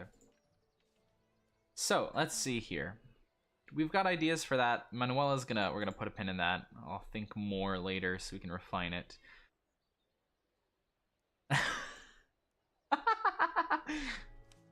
Okay, so I'm gonna go ahead and say this. There's a cat that lives in my house. I don't know if I mentioned it last time. The cat lives in my house now. Personally, hey guys, you might not like this take that I have. I don't like cats. I have a main reason for it though. I'm allergic. They make it harder for me to live. So, you know, I think I have an excuse to not like cats. Also, dogs are just so much like more fun, you know? Generally. But I don't know, that I'm not gonna get into a debate about animals right now. I'd rather have no animals in my house, period, to be completely frank. I have general animal allergies. Nature as a whole does not like me. It doesn't like me. Going outside, that's crazy. My sinuses will explode. L genetics. Be semi-allergic to water? Oh no! If it helps, I think I have a mild allergy to it, to like the adhesive that's on like most tape, like Scotch tape and stuff. So that's a thing. I might have a mild cantaloupe allergy. Oh, sorry. Anyway, the cat thing. The cat for some reason is like obsessed with me and will meow at my door and like practically scream at my door until I open it. And it's not because she needs anything. It's because she wants my attention. All day, all the time, every day. And I'm allergic. I don't want her anywhere near me or my room. Cats like you? See, that's a problem. That's a problem. That's a problem. Cats can't like me because I can't be around them. It doesn't work. It just doesn't work. It's not meant to be. Let's see. Where were we? Right, Blue Lions. I had this split up a certain way because of the order that I did some of the things here. I need to reorder it a little bit because I've got Bernie, Dory, and Dory out of place. Oh yeah, but some of these I thought were interesting that I made. Like I kind of like how the Hubert one turned out. Still might change it, but I kind of like how the Hubert one turned out. I took the dark spike ability he has in 3 Hopes and expanded upon it a little bit. The way it works in 3 Hopes is when you use magic and deal damage with it or something, or no, when you just deal damage with attacks or something with Hubert, there's a chance for a spike to appear in them. And the more damage you deal, I think the more damage the spike does when it explodes, and you can choose when to explode it. And I thought that this was interesting. When you deal damage with a spell or something like that, you can use a bonus action to impale them. Then it can detonate and also hurts nearby people. And the more they get damaged, the more damage it does.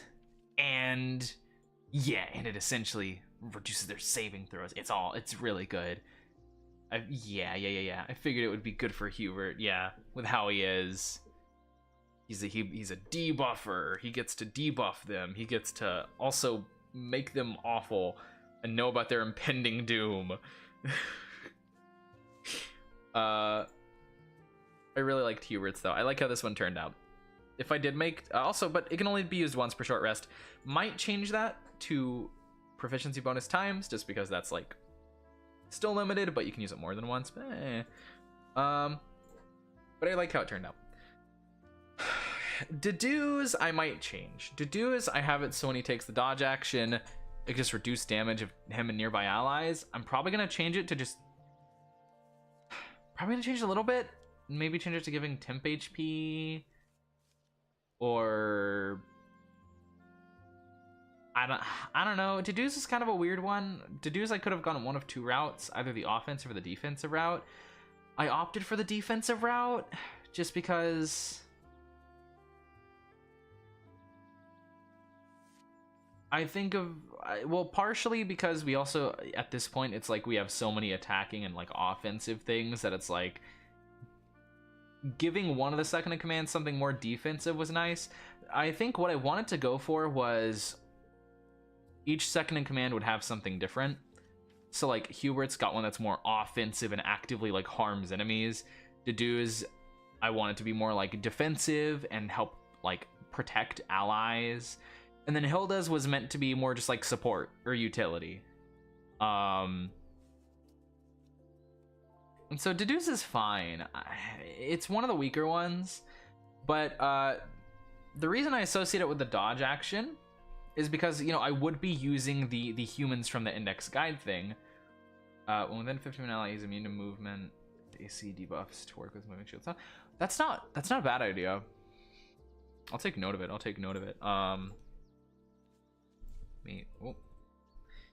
Maybe he cannot be forcibly moved while dodging.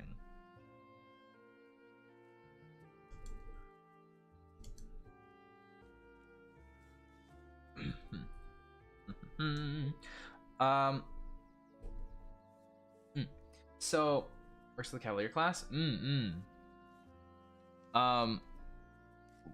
I was, oh gosh, what was I saying? The index guide thing. I really like the human variants from this. I wanted to use, I'm gonna stop scrolling like that. I feel like it's flashing weirdly. Where these are the crests. By the way, the way they did the crests in this is very nice. Some of them are, a lot of them are kind of weird to use, but it's so cool. Reason I did it the way I did. Oh, here it is. With Dusker. I needed to read it again. So actually, wait, he is Dusker, right? That's Dusker, right? Yeah, Dusker.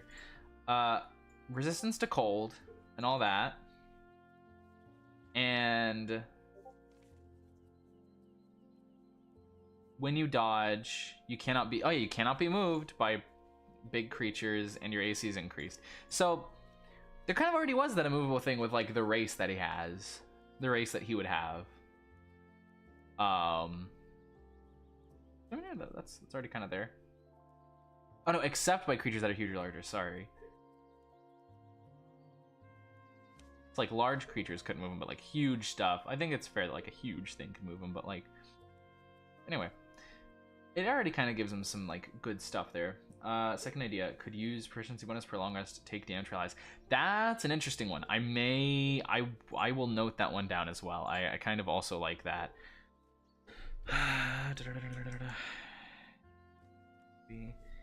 Instead, he can use his reaction to take damage for allies. Okay. Dedue's is one that I'm definitely gonna think on, just because defense is weird, and I want some of these to be unique. One of my issues with 5e is that not enough things feel unique. I know you can flavor things, but mechanically a lot of stuff is very similar, where it's like, deals extra damage, has higher AC, has resistance, and I want there to be like a little more complexity, a little more uniqueness to some of these extra things. Like, not too complex, but, you know, stuff that's like, stuff that is either couldn't be replicated by something else, or that's just interesting. More interesting than, like, a flat bonus, right? Choke, do you want the Dedue smolder and charm them? Yeah, I mean, Dedue's pretty charming. What can I say? Fun fact, actually. I guess I'll mention this. I don't know if I ever mentioned this on stream. When I was playing through Blue Lions, I did it on my own time. I almost supported Dedue. I really liked him. I really liked Dedue, actually. He's pretty cool. I ended up marrying Dimitri, but like I almost married Dedue. I really almost did. Playing through Blue Lions made me realize, wow, I really like the Blue Lions. Sylvain exists, I guess, but like the rest are pretty cool. Well, Felix is there too, I guess, but yeah, the rest are pretty cool. Sylvain's got his good points, but like, man, I don't like the whole like,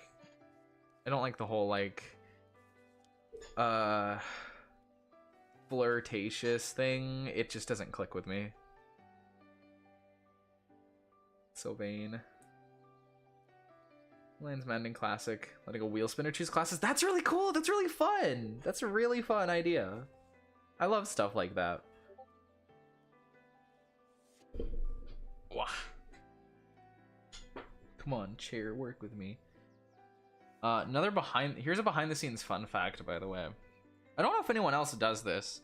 I don't sit in a chair normally. Like when I'm at home, I don't sit in a chair the same like normally. I always sit crisscross applesauce. I don't know why. It's the most comfortable for me.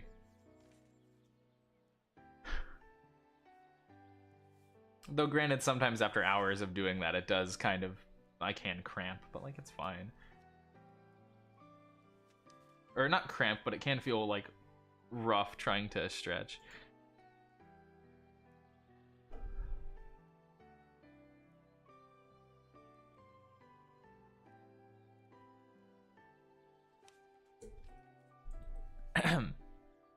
Anyway, when my back hurt, so you're sitting in a chair with your wife. Yeah, I mean, gotta be careful. Gotta be careful. Oh yes, okay, we've got ideas for to do. Hilda, this is interesting. Hilda, I had a few different ideas. I didn't quite like what Hilda had as options. I went through a few ideas, and I didn't prefer some of them. In 3 houses, Hilda's ability grants non-female allies a boost to their damage. And that's it. In 3 hopes, she does a big ol' lightning ability thing. Does she deserve to have a personal? Everyone deserves a personal, even if they make questionable choices. I mean, at least Hilda's self-aware, right? You gotta give her that. At least she knows what she's doing. You know? At least she knows what she's doing, and she knows it's not a good thing. I still like Hilda. Well, it's mainly her design. I'll keep it real. Her design carries. She's not well, maybe in the Cyril one, but like in a lot of the like, not a lot, in some of the like A supports, I think she's very self-aware. She's like, why do you want anything to do with me? You know I do this stuff, right? Like, you know it's not good, right? And she's like, I don't know, man. This is a good one. Well, that's because Hilda's just a little racist. She's just a little racist. Just a little bit. Just a little bit. I mean, what is a Fire Emblem game without a character who's a little racist, you know? Let's see here. But yeah, so With Hilda, I went the route of combining some stuff, but also like D&Difying it a bit. I was considering Hilda Queen, yeah. I was considering giving Hilda a charm ability. I still would like to give her some kind of charm ability. I think that would make sense.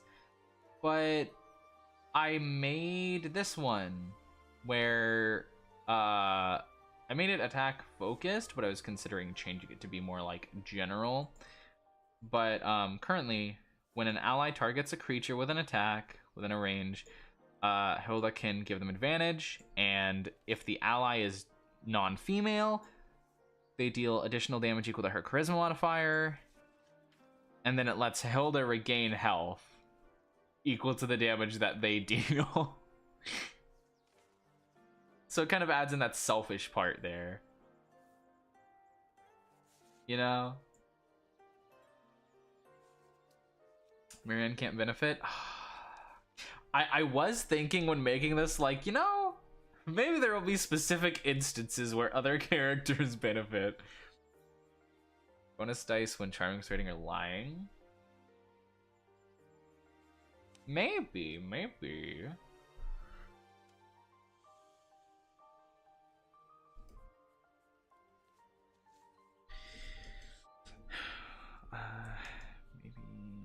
charm stuff. Maybe bonuses to charisma stuff.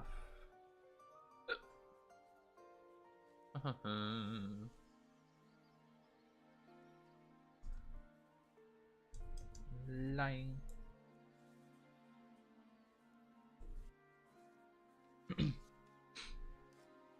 Okay. I think that could be nice. Yeah, giving her a benefit like that. I guess going into it, a lot of these I was thinking more about like would be cool in like a combat scenario, but like that is why I partially was like maybe change it to more like a general help thing instead of focusing on attacking or whatever. But then I'd have to figure out like what other bonuses could Hilda get. But maybe it could be that. Maybe she could just have a flat benefit like that, and then in addition, as a passive bonus, then the help action stuff as an option, as a additional thing. I can spell. Okay, so Hilda's we could change to be like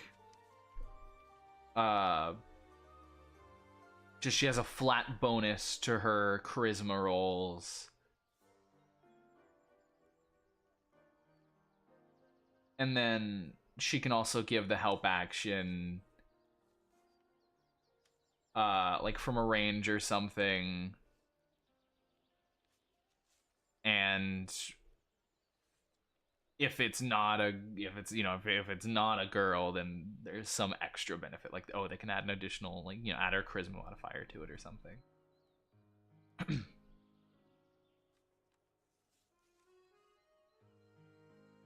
So like let's put a big ol' or, and then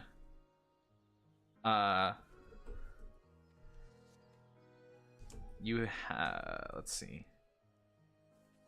Let's see. You can add, what would the bonus be? Like, would it just be like a flat, you can add like +2? Would it be like you add an extra like D6? I mean, D6 is like a fair number, I think. It's like higher than, it's like higher than like a guidance, but like not too high.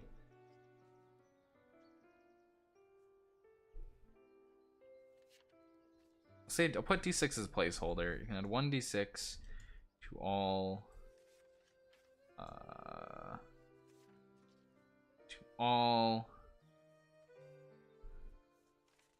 ability checks that use charisma.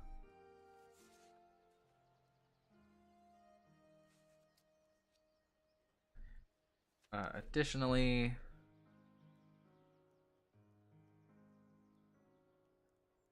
When an ally within 30 feet makes an attack roll, ability check, or saving throw, you can use your reaction to give them advantage on that roll.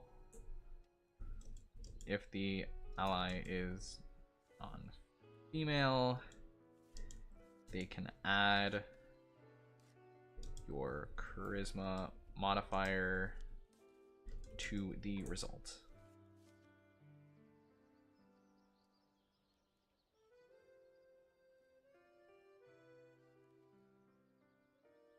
Oh, they can add your modifier to the roll to the result. I mean that's not bad. That's not bad.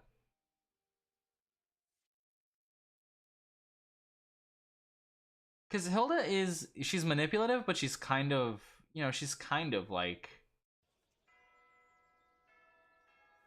you know, she helps and supports other people to get their benefit. Homunculus isn't guy or girl. Well, that's why I said non-female there. It's like if they're specifically female, it doesn't really count. But if they're not female, then it's fine, right? Like, oh, your character's genderless, great, they can benefit from it. Like, you have a non-binary character, great, they can get it. If you have a guy, great, they can benefit from it. But if they're a girl, that's rough.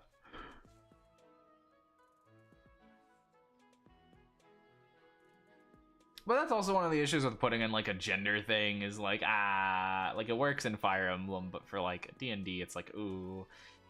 It's like, ooh.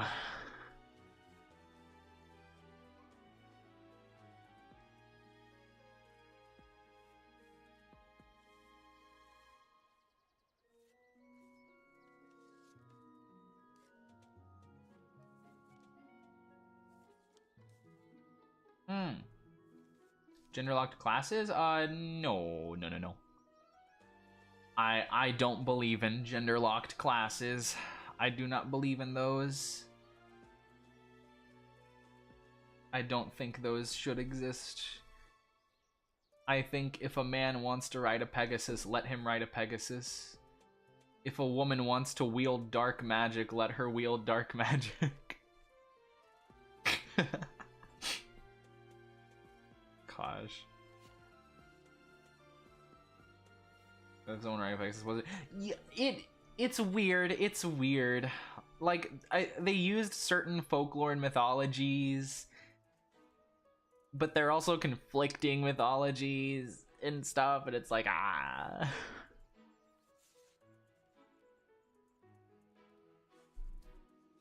Dark Bishop Lysithia, yeah, exactly. But hey, man, look, if look, man, we don't believe in conforming to gender roles here, all right? If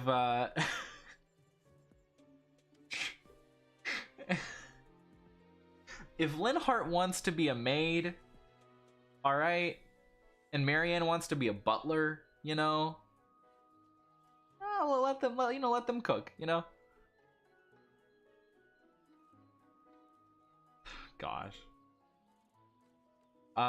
Let's see here.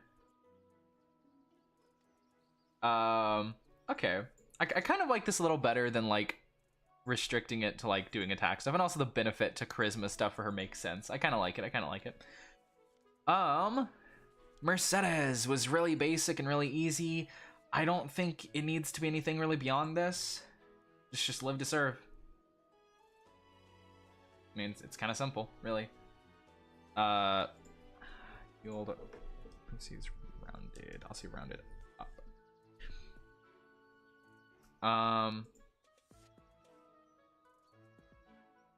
Annette was one that there were a few things I could do with her.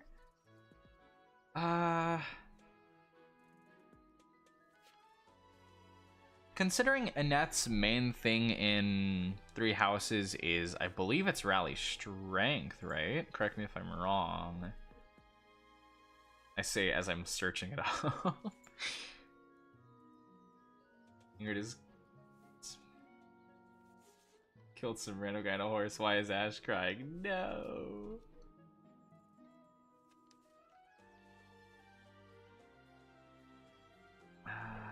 Perseverance. Yeah, so her thing in Three Houses is just rally strength. And then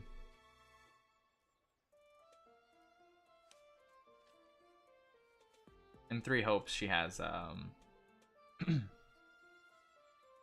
this thing, which is pretty much just rally strength as well.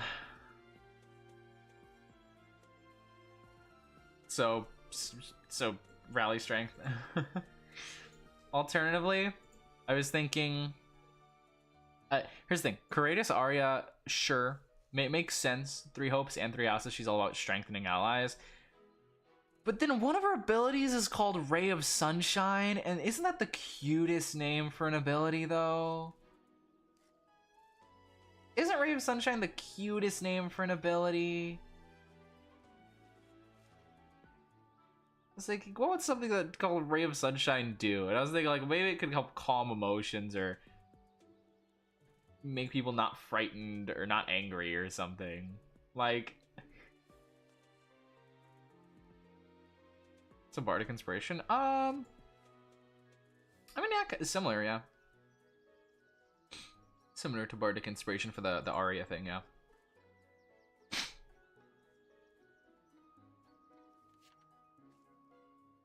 Instead of a die, it would use her intelligence. Adorable. Yeah, like some of these characters, I'm like, yeah, man, sure. Like what they have mechanically could work, but then you come across a name like Ray of Sunshine. Oh man, it's like I have to do something with it. Which that does remind me, fun fact. Another fun fact. You're getting lots of fun facts today. I once played in a little like mini adventure thingy for D&D. Former DM was running it, and I played. I was a part of a pair of characters. Mine was a half elf, half sun elf bard. The other person was a half, I believe, half moon elf, or they were a drow or something like that, or a half drow. They were a ranger, I believe. And I was a glamour bard. They were a gloomstalker ranger. And I forget what their name is, but my character's name was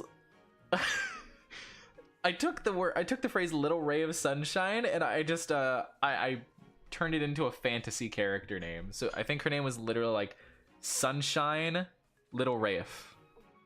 Like, I don't think I don't know if I have any screenshots of it, but like it was so good. It was a fun dynamic. I love doing silly things like that. My character was super sweet and happy and kind, and then theirs was an edgy angst fest. Our characters cared about each other. That was really nice.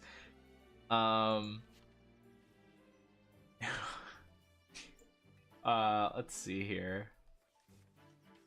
Yeah, no. So like, as much as I really like the rally strength thing, dude, like, how can I not do something with Ray of Sunshine? Like, really, how can I not?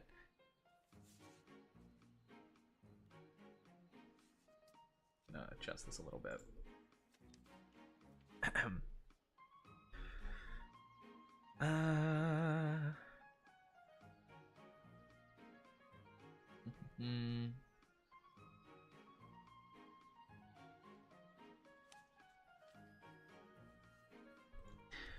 While within 15 feet of you, allies have advantage on saving throws made against being frightened. Additionally, you can use your bonus action to immediately end the frightened condition. Well, no, you can use your bonus action to immediately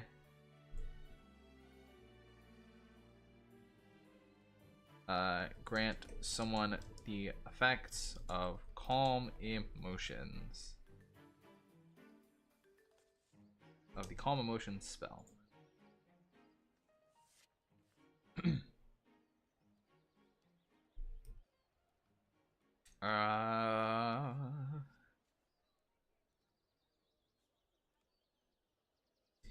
You can use this ability a number of times equal to your proficiency modifier per long rest.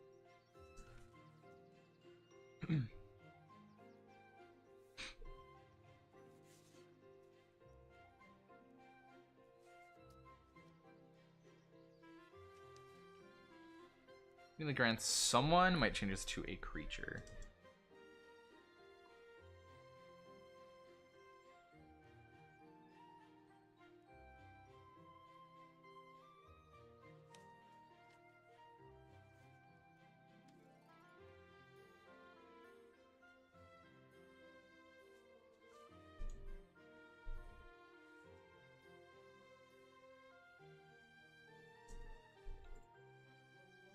There we go. It's like, oh my gosh, she's adorable, and she like makes it. I like Annette. I'm sorry. Man, can I say that? Annette's really cool. She's like one of my favorites. One of my favorite characters, man. Man.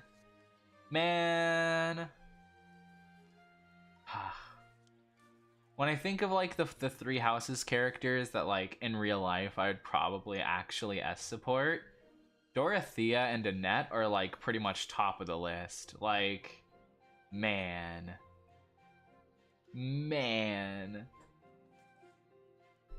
I'm skipping Annette design as peak. It is, oh, it's pretty good. It's pretty good. I really like her outfit in the time skip.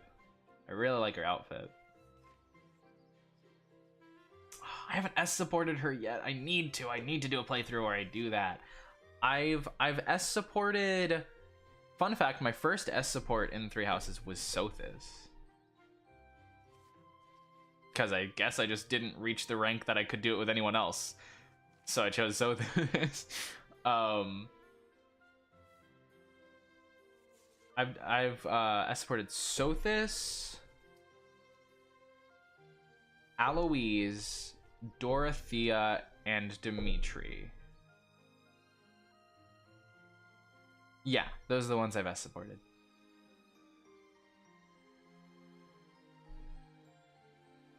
You being a guy? Yeah, that's one of the downsides of playing on hardware. On the official hardware. But you know, I there are alternate ways to play. Hey, wait, emulation's not illegal. There are ways, you can always emulate. You can always emulate and get like mods and stuff. There are mods that let you S support regardless of gender. Yeah.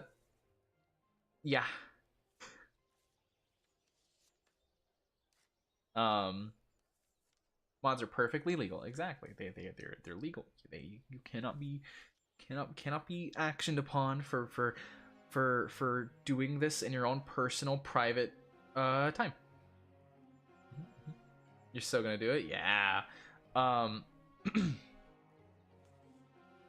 Yeah. Unfortunately, like, the Three Houses modding scene hasn't been very active ever since Engage came out, because Engage got a lot of attention. And also Engage, from what I understand, is probably like easier to mod, but And Byleth. See, I just like female Byleth better than male Byleth. I like playing as a girl. I don't want to play as a boy. I want to play as a boy. You can't make me. I'll find a way.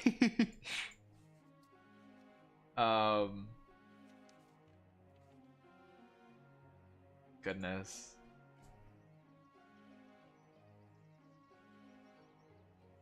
Also, by the way, I know this is like the coldest take in the world. Everyone says this, but like, it really is criminal that you cannot support Dimitri as a guy. That is just criminal. Just criminal. That there cannot be the Blue Lions Yowie. About this peak, you don't care if people say exactly. True. Yeah, like why is there no Blue Lions Yowie? That is the one exception I would make. All right, is Blue Lions Yowie. It's the one exception I would make to play male Byleth, is if that was an option. But it's not in the normal game. So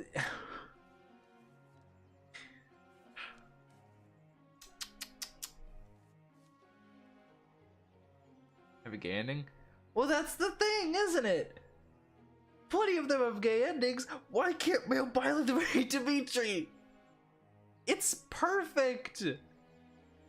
It's literally perfect. They're meant for each other. Do you see how Dimitri treats Byleth? How they interact? Dude, it is like, look, they're practically made for each other, all right? They're practically made for each other.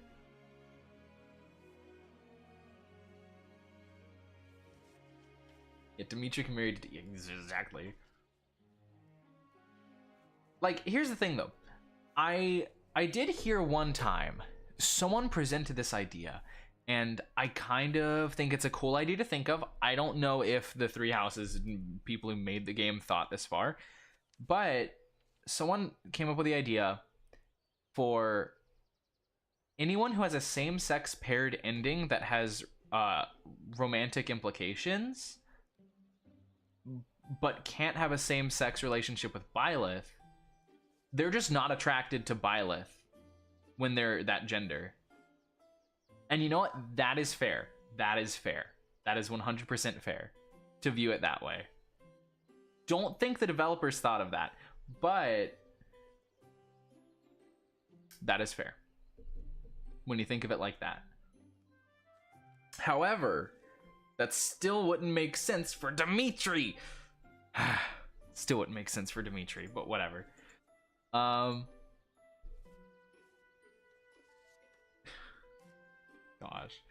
Let's see here. And like, here's the thing. I know, like, also you could argue like, oh, but like Dimitri's a king, like what about, how will he have kids? But he can adopt children, but he can also have a surrogate, all that stuff. Anyway, there's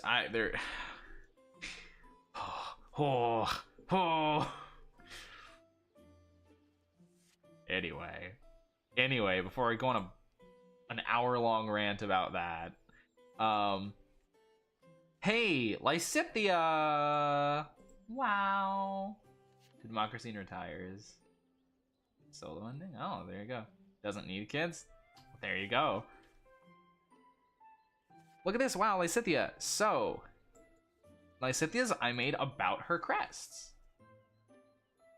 Not being able to marry Shamir, Catherine is from Byleth. Yeah, Shamir literally talks about doesn't she literally talk about having a female lover? Like, I think she talks about having a female lover. I think they're a girl. I don't know if they explicitly say it, but I think it's implied. I don't remember.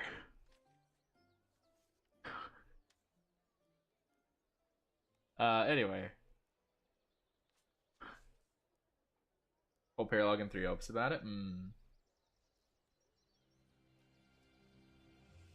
Let's see here.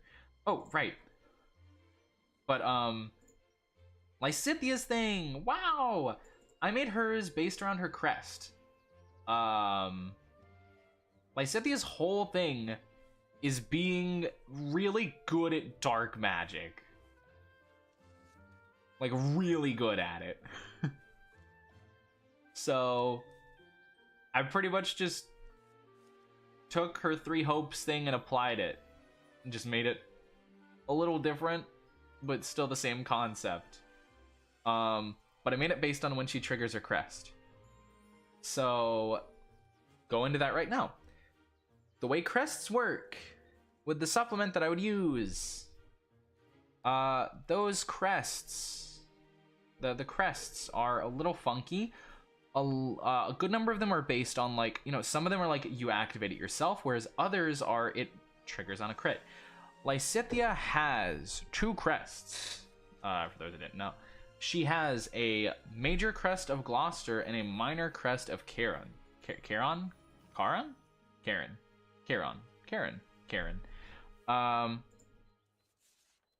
So let's go look at what those are real quick. So Major Gloucester.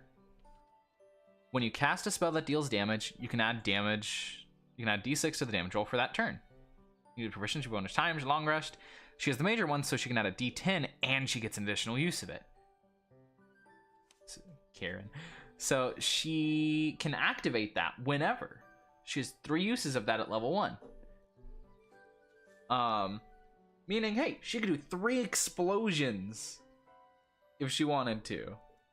Right, 3 of these funny little explosions. These 20-foot sphere. Hey, it's kind of like a baby fireball that does damage. Kind of like a baby fireball.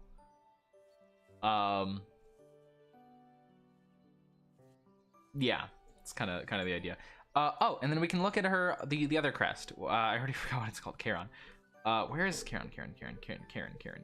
Gosh, I just want to play 3 hopes now. Once per turn when you land a crit with a weapon, you can deal extra force damage. There you go. Yes, Lysithea is Oppenheimer. Felix does more damage if away from allies, plus 2 damage per hit when not within 15 feet of an ally. Let's see. Let me see. We can take a quick peek at... gosh, where is he? Felix. Hugo. Good old Hugo.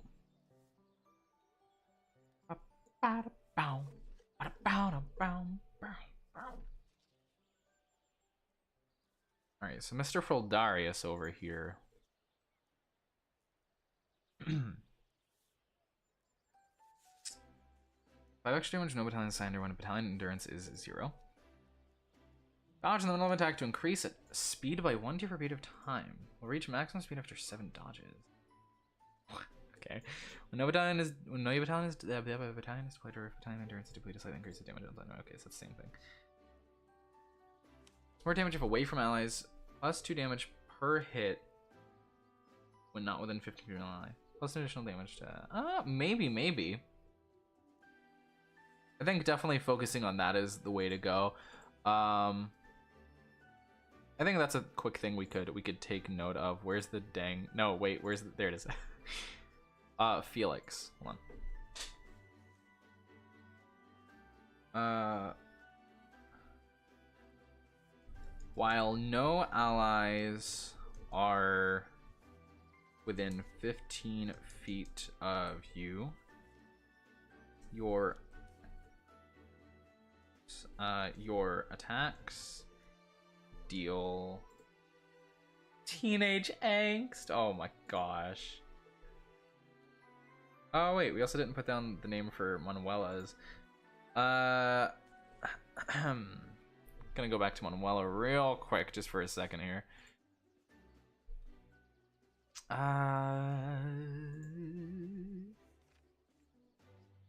It's like Thunderous Refrain. Hold on. What is Manuela's thing called in this again? I'm gonna double check. Might as well while I'm thinking about it. Infirmary Master. Wow, that's a name for a skill. Alright, let's go back to Felix. Teenage Angst would be really funny. Critical Care? Critical Care is not a bad idea.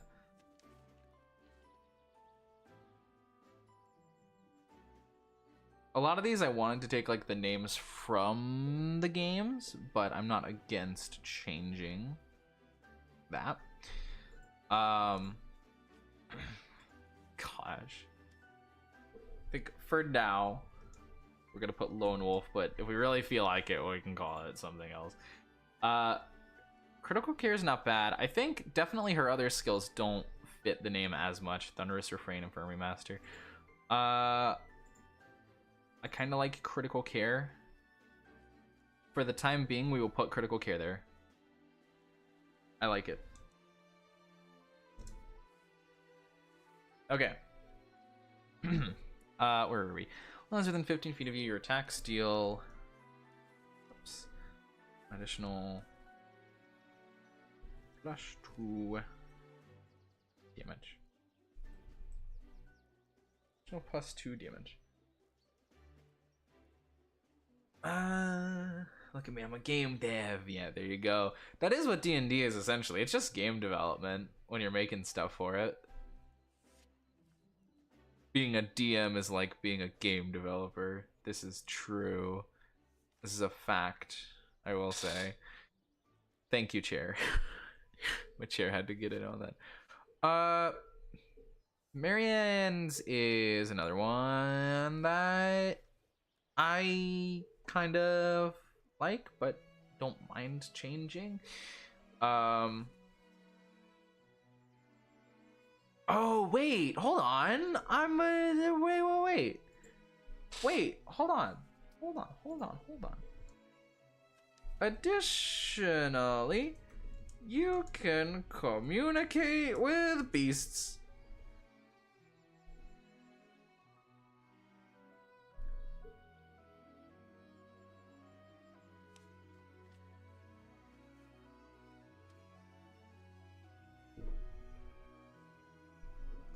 As if speaking the same language. There you go.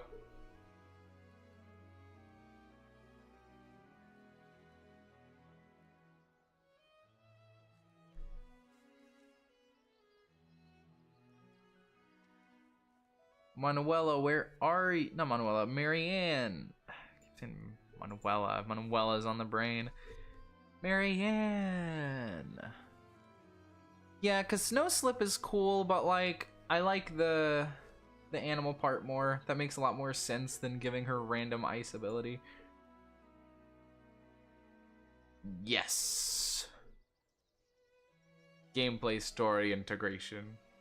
With understanding animals' emotions. Well, it's good enough. It's just close enough.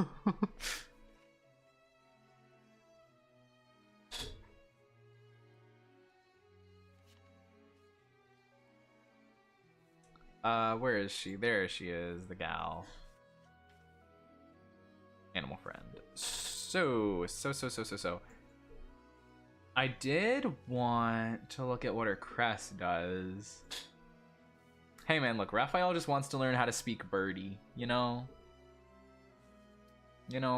He just Marianne had to put it simply for him, you know? Okay. What is her crest again? It's a special crest. I think it's under the special crests. Crest. No, it's not. Wait, what is it? It's Crest of Macquill?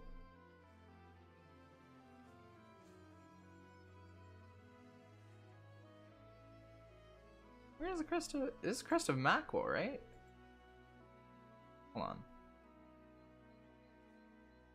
It's called Crest of the Beast, is it not? What's the Crest of Macquill? Hold on. Okay, now I have to actively search this. Hold on. Crests. Blathid, Charon, Daphne, Dominic, Darius, Gautier, Gloucester, Goneril, Lamine, Regan, Kathleen, Keyhole, Indec, Saros, Chevalier, Timotheus, Maurice? I think they changed the name to Maurice in this one. In this supplement, instead of naming it like Crest of the Beast or whatever. The great goes perfectly with her being like a werewolf or something. It's true. Hear me out. Hear me out. Hear me out. Werewolf Marianne? Actual werewolf Marianne? Let's see. Yes, that is what Mackles is. Let's see, what does Maurice do? Advantage on any weapon attack roll of your choice. DM gains an opportunity to impose disadvantage on anything they choose and at any time. The creature hit by the attack takes necrotic damage with half heal round it up. That's cool. Literally your headcanon. How about crits deal 3 times instead of 2? Herm.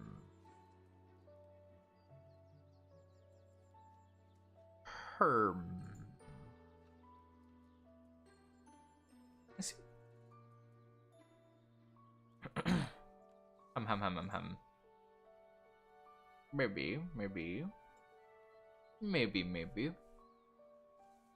I do think with Marianne, we want to be more like. I do think Marianne's definitely more like, you know, she's more like on the I think supportive or utility side of stuff. What am I doing? Crime up personals. There we go. No stuff. The beast unlocks hit points to get your wisdom modifier, and then additionally you gain communicate with the beasts. So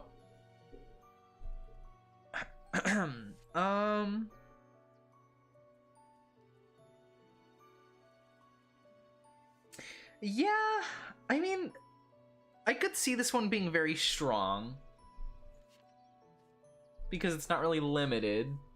It's just, you know, like that, but it is for specific things. But like, if you have a group of Pegasus Knights or Cavaliers or something, then then thank you, chair. Then they're just gonna, yeah, they could just heal to full if they just spend a few minutes around Marianne. Mechanically, I don't know how I would limit that. Hub.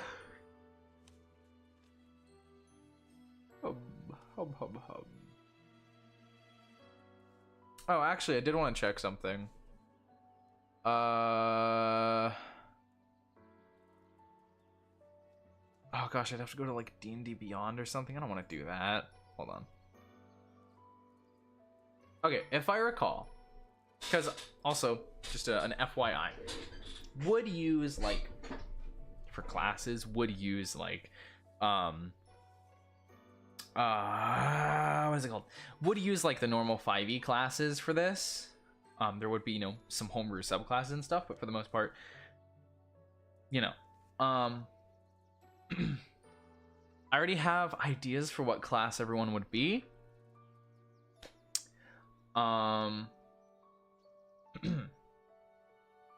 Marianne would be a nature cleric. I'm pretty confident on Marianne being a nature cleric. She's all about the goddess. She's all about animals. I think it makes sense. Let's see. What's progress? Big yawn. All beast allies and allies with affinity for beast, like proficiency with animal handling, and heal them for a large amount. That might be a way to go about it.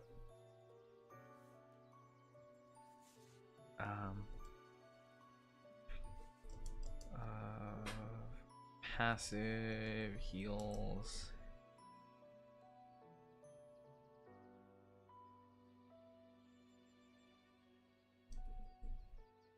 Heal for a large amount, or let people with animal stuff heal.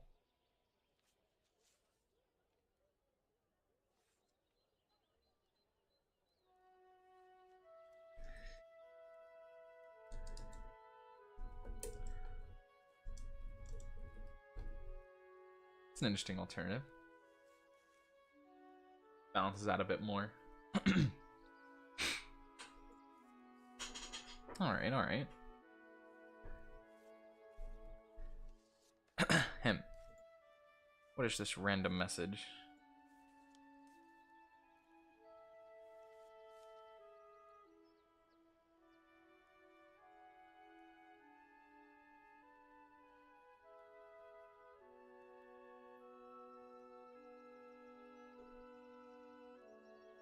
Sorry, I just saw messages in this Discord server. Hold on.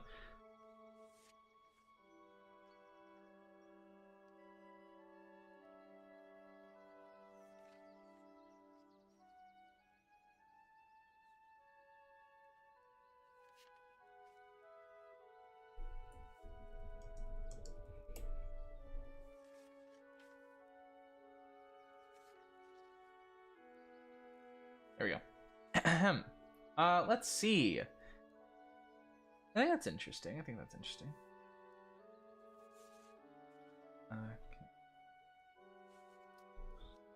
Heal their animals.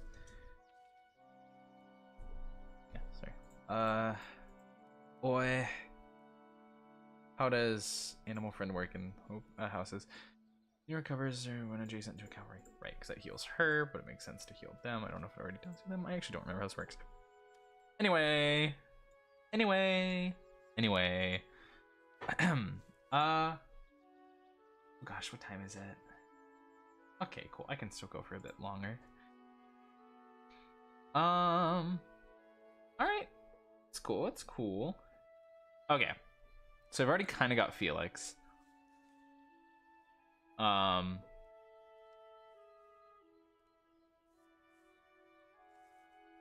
So we can do this a couple ways. We can either go in order or just go off of whatever ideas we have.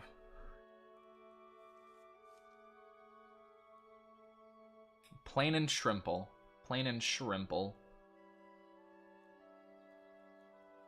We've still got, out of the Blue Lions, we have Ash. We have Sylvain, Ingrid. We have Ash, Sylvain, and Ingrid for the Blue Lions remaining. Ash would be, easy enough. Ash would get the lockpick stuff. Happy summon monster? Genuinely? Maybe. Genuinely, maybe. Large boost lockpick and acrobat stats? Yeah. Might be something there. I'm actually kind of curious. What does Ash even have in 3 Hopes? I genuinely am unsure. I used him and I'm unsure of what he even had. That is a sign of something. I don't know what though. Oh, it places Zone of Wind. I see. Open chest with a key. Random dropped. Bardic Inspiration. You don't want something gendered?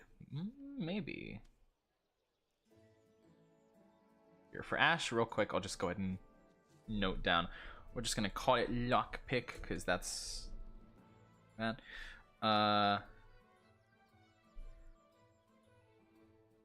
I'll just put down some kind of boost to thieves, tools, checks, princey, maybe you don't even need thieves, tools to pick a lock.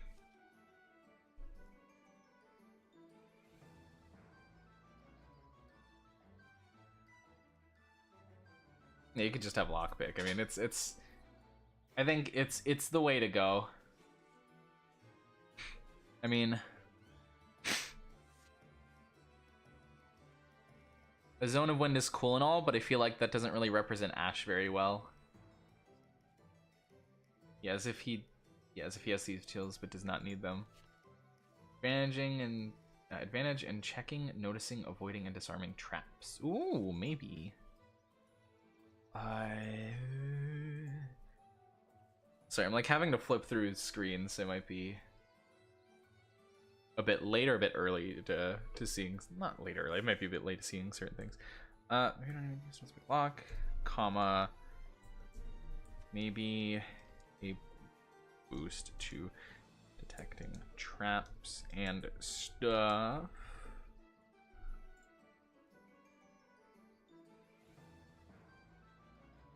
You wrote that out. No worries. Common and Chief. Not needing them isn't a great ability. Oh, that's true. Yeah.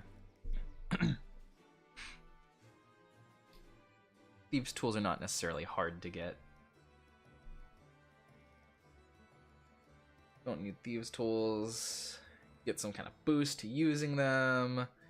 Might be good at detecting traps and stuff. I mean, it makes sense.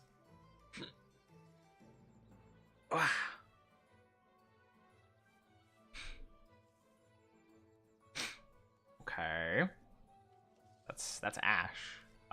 We can work out the specifics later. I will jot down what you mentioned for Sylvain. I'm gonna real quick check what Sylvain actually has in 3 hopes. I don't believe I used Sylvain because I don't think I had him.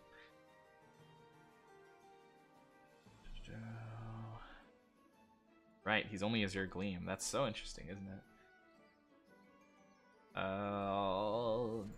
300 and above. That doesn't really translate. It doesn't really make sense. 6 nearby increases. Okay, that doesn't really mean anything. Yeah, so Sylvain over here is an example of none of his 3 hopes abilities correspond at all. Like, at all.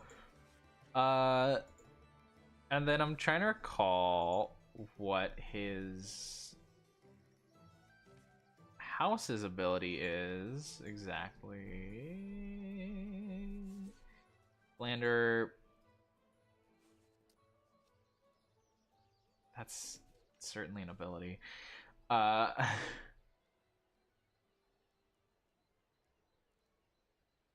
Sylvain could get something similar to Bardic Inspiration. Would make sense. Would make sense. Houses do be gendered. Houses do be gendered. Don't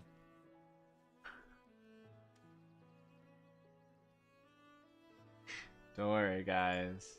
Incredibly good if you have Hilda. That's true. Don't worry, guys. We're gonna. I don't know if I should make that joke.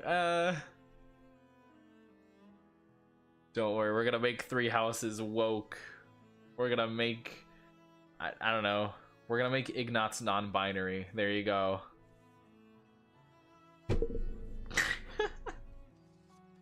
It's dumb. That's dumb. It's a dumb thing to say. Woke houses, yeah.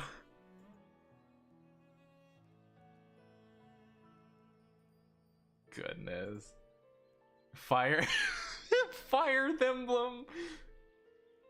Fire Emblem Woke House is my favorite game.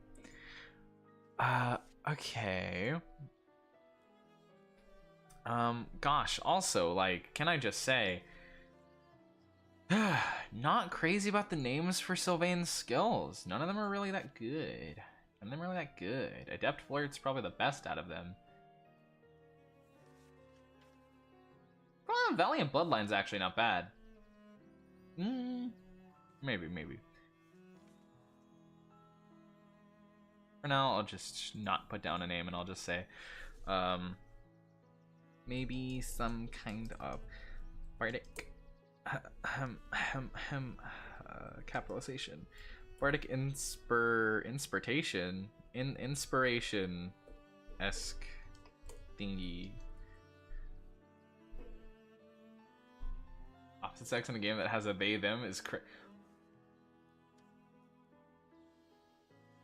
You're right. Wait, is Arval they them? No, wait, is Arval? Does Arval use they them? Aloys uses they them in jail to. That's an insane headcanon. Oh my gosh, that is amazing. Does Arval really? Because sorry, I never really thought about Arval. Oh my gosh, yeah, no, they don't. Wow. Because if the triangle attack page says they them, then that gender M/F. Wow, yeah. No way. Hey, you love it. No way. We have 2 canon non-binary characters in Fire Emblem, guys. One is a construct, the other is a whatever Arval is.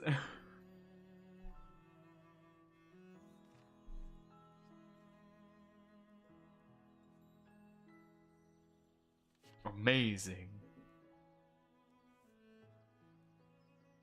Also hilarious. Possesses a significant amount of sass. That is a very funny overview.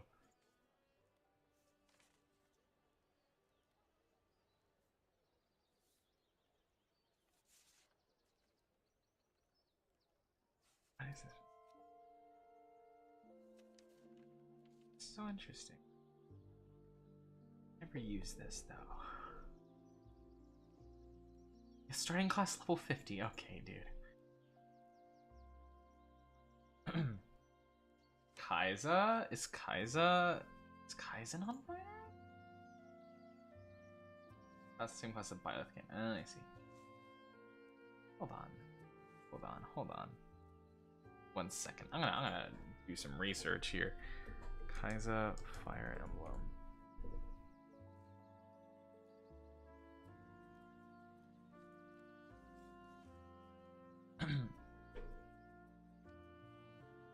Oh my gosh. Wait, no way, really?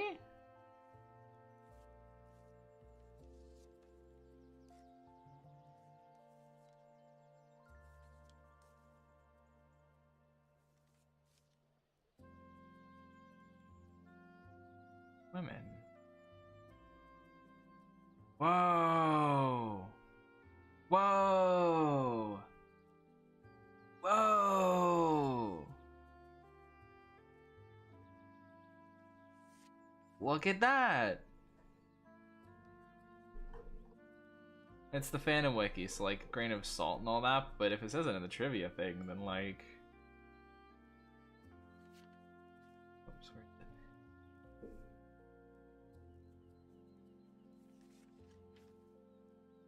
And she's by women when around close friends, and masculine when around strangers or authority figures.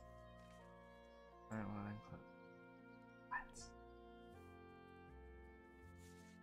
The body is male, the heart is female. Romantically attracted to... Huh?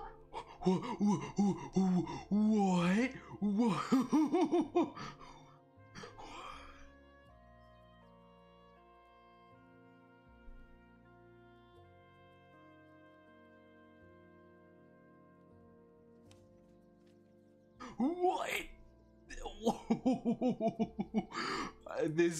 Wow. You know, you learn more every day. Horse do be gender. The canon lesbian. I 100% believe that Heather and Nefane are girlfriends. I don't see it any other way, and that is all. There is no changing that. Rosado, yeah, Rosado is pretty cool. Oh my gosh. Leather is a confirmed lesbian. Yeah, no, I mean, yeah, no, in the game they make that pretty clear. I mean, Heather is pretty upfront about it.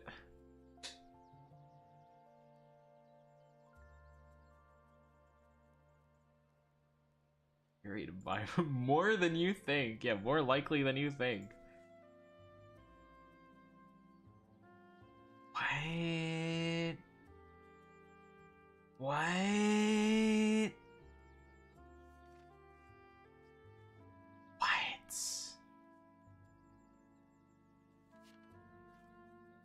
F is arrow ace to you? Not a bad way of thinking about it. Very valid, very valid. Let's see. This is so interesting to learn about. I would have never... Dang, you learn something new every day. Fire Emblem has 3 whole canon non-binary characters, and then several gender non-conforming characters. Dang, dude, Fire Emblem's more progressive than I thought.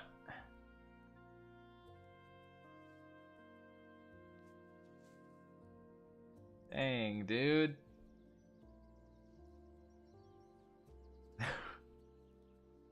It's blue-haired cat boy.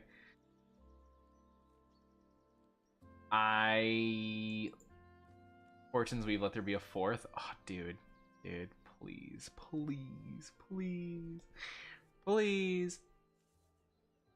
You know what? Hold on. Let's think about this. The non-binary characters we have. Got Kaiza, Limstella, and Arval. They definitely lean, I think, on the masculine side of the non-binary spectrum.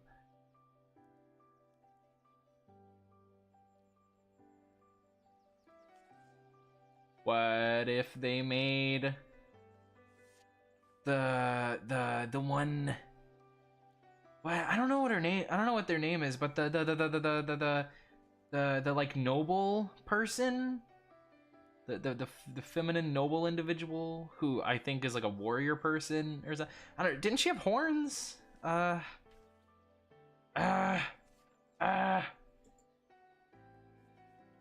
you know? What if they make? What if they make? Look, all I'm saying is we could use a feminine leaning non-binary character. They could just say, hey, this character's non-binary. That look, man. All I'm saying is, if they have a character who has a feminine body type, but they make them non-binary, despite like, you know, maybe not wearing the most modest clothing, that would be so based of them. That would be incredibly based. Incredibly based. Because typically with non-binary, like, designers tend to lean towards the masculine body types. So I definitely wouldn't mind going the other way. Crom trans man. My gosh.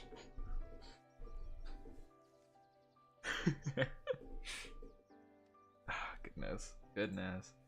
Oh man. Gosh, oh, this is just making me think about stuff. I'm very happy that like trans folks in general are able to get more representation nowadays.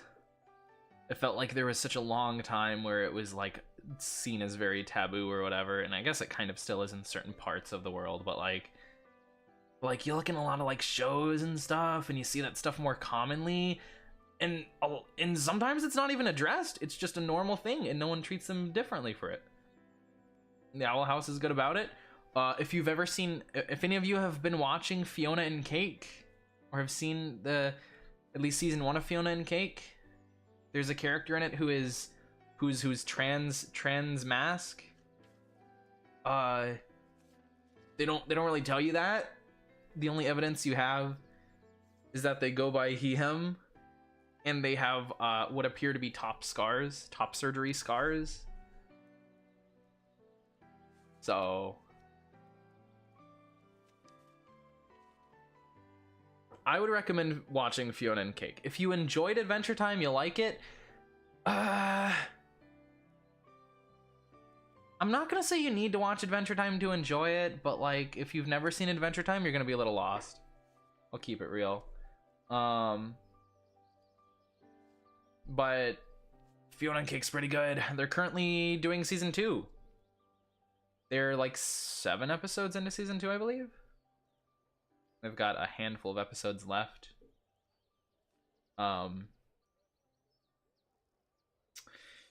Yeah. Also, the Owl House is really good. Owl House is really good. Highly recommend it. The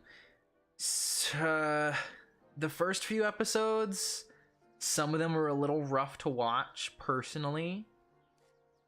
Not because they're bad, but I just don't like some of the first episodes.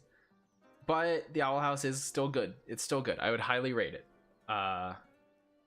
Still highly rate it.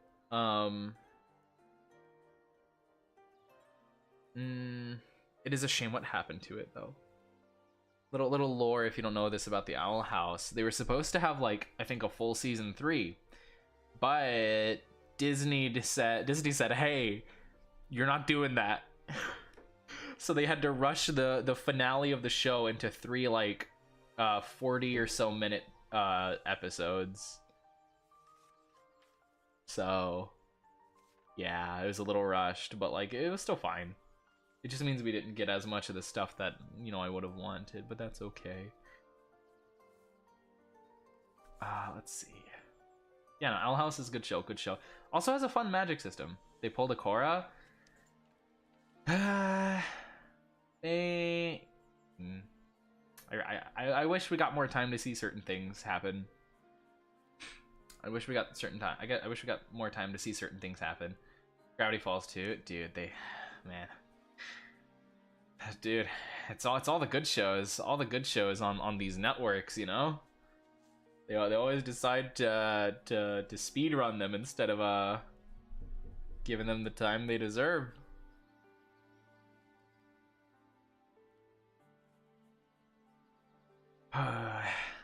Tisk tisk. All right. Before we get too sidetracked, what does Ingrid have? I guess if we're doing the blue lions right now.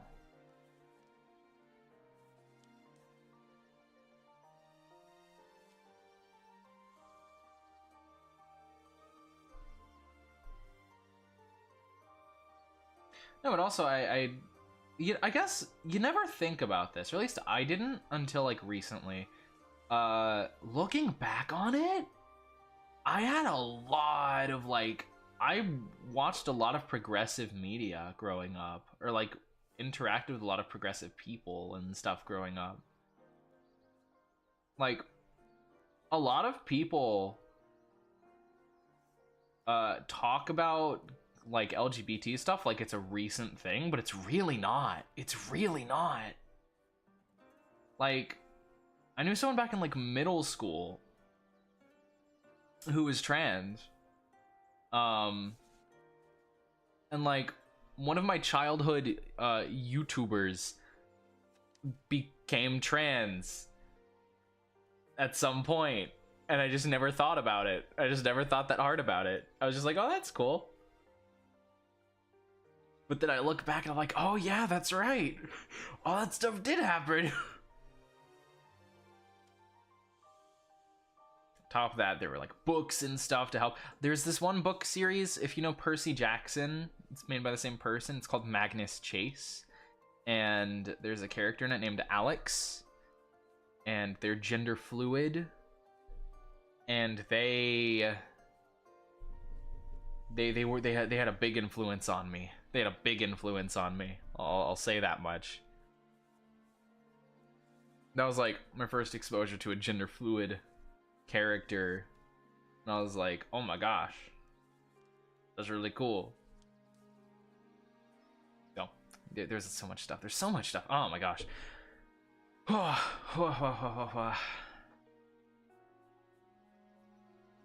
I'm lucky that I was able to see all this kind of stuff.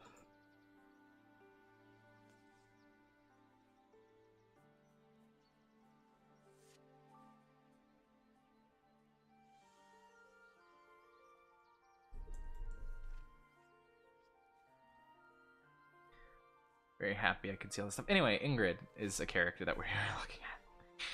Lady Knight, yo. Alright, might hit with gambits. So I will say, gambits are weird.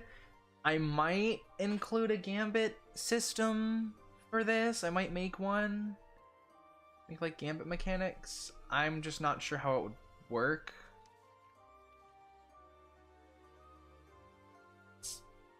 Oh, excuse me. So that's, you know, we'll get there.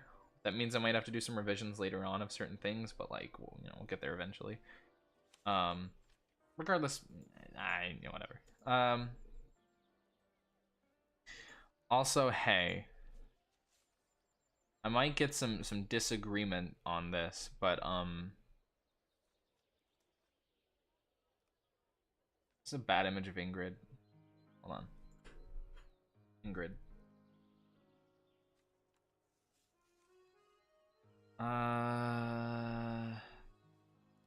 Hold on, gallery? Gallery. Where is her Three Hopes art? I find official, like the in-game art. They not have an in-game portrait for her. How do they not have this on this website? Okay. Hot take, I guess. I like Ingrid's Three Hopes design. Gasp. Record scratch. I like the hair on her, actually. I think it's really nice. I think it really works for her, and I think it's really pleasant to look at.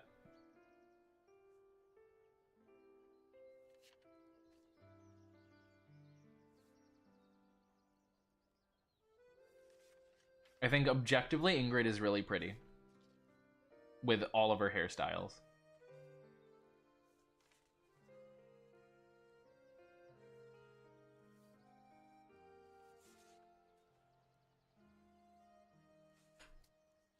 From an objective standpoint, Ingrid is pretty.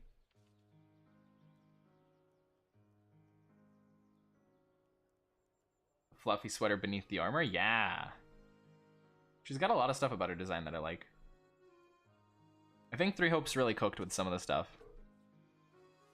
Now granted, Three Hopes also really messed up with some. Alright? I'll keep it real, alright? I'll keep it real.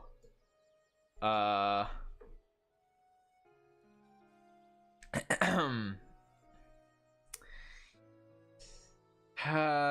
don't want to say Caspar's hairstyle is bad, but like it's just different. I don't think it's bad. It's just not. I can see why people don't like it. Caspar dirty? Yeah. And then maybe another I don't know if this would be a hot take or not, but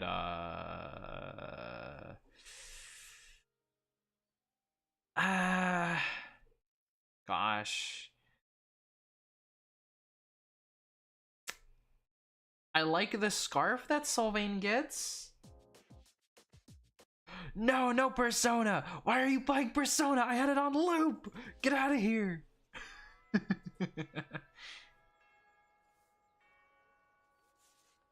Trying to force us to listen to Persona. How's it going? It's going pretty good. We're talking about how Caspar and Sylvain don't have ideal hairstyles. That's what you walked into. Yep. We've got some stuff. We've updated some, made some things. We have some basic ideas for other things we don't have fleshed out yet. We've made a little bit of progress. Not a lot, but we have done a lot of yapping. We talked about Fire Emblem and Fire Emblem woke houses, and how there are more non-binary characters than I thought in Fire Emblem. Talking about we're talking about LGBT stuff, which is where the conversations shifted. Jeez, conversation shifted. Felt weird to say. Yeah.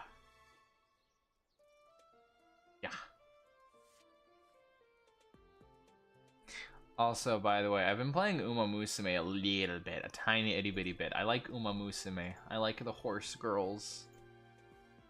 If you know who Rice Shower is, I like Rice Shower. She calls you her big sibling, and that makes me happy. That makes me happy. Okay. Right, Ingrid. I don't know what we do for Ingrid.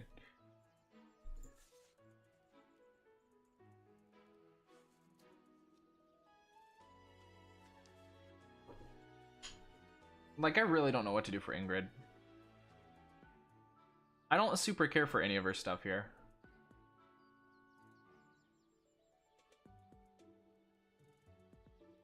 I think whatever there is that she has, it either just doesn't translate well, or it just doesn't work for who she is in my mind.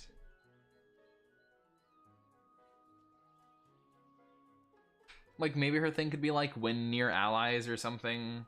She gets some kind of benefit, but I really just don't know what to give. I don't know what to give Ingrid. She's kind of what's the word? An anomaly here. Don't know what to do with her. Don't know what to do with her. Also, give me 1 second. I need to check something. Don't want my confidential info leaking.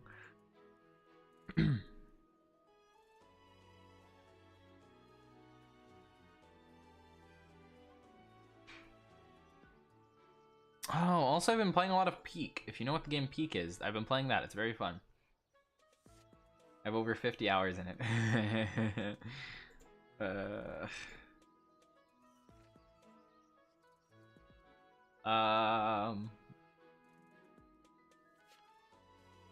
I went to check something, immediately forgot what I was checking. What am I doing? Hold on. Ingrid, what was my train of thought? Oh, jeez. Hold on. I want Ingrid. I don't really care for what some of her stuff is. We could do it like that. Like, I'm gonna do this so that I can look at something real quick, and now I don't remember what I wanted to look at. That's what I wanted to look at. Oh my gosh, I got it.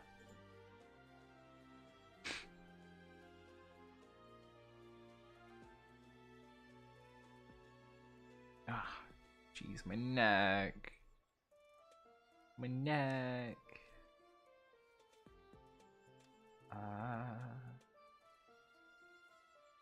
Alright, there we go. Where was I?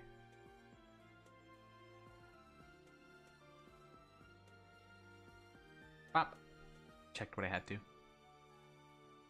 I don't like Ingrid's options here. They're not very good, and I can't think of anything to do, so... I think we hold off on Ingrid for the time being.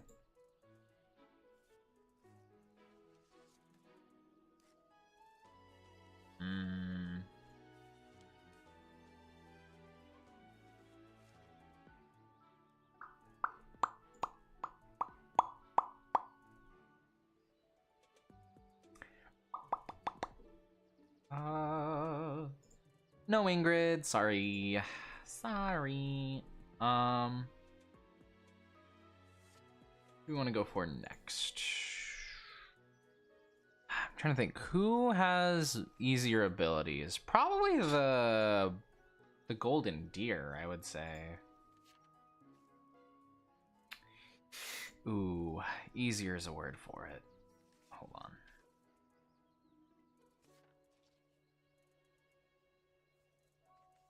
Gosh, Hilda is also just gorgeous. What would we do here? We've got Lawrence, Raphael, Ignatz, and Leonie. I guess Raph could just have a goodie basket.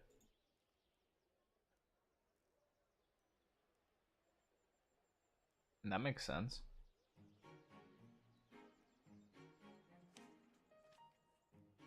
I don't know.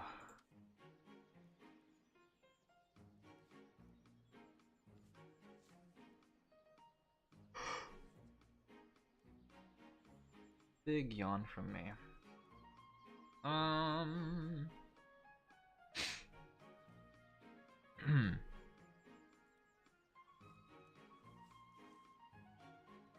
Charge to power up attacks for a set period. Attack will strengthen. Increase damage of the buzzer after collecting recovery items.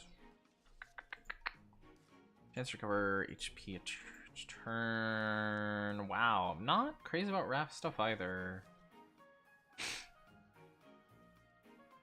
I get that it's supposed to be like luck based, but I think a better way to do it might be like bonus action. You can start a heal thing for like an amount of time or something. I don't know. They're just like ones a day. Oh, you heal a bunch. I don't know. Because food's not really a mechanic, a proper one.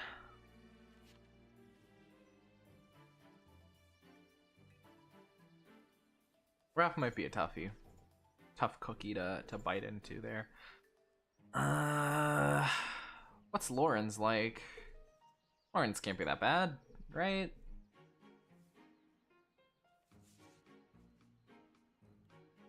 Oh gosh, right, his thing's all about the dang, what are they called?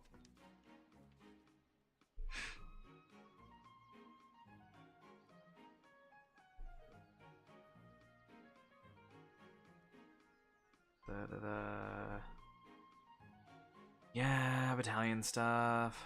Man.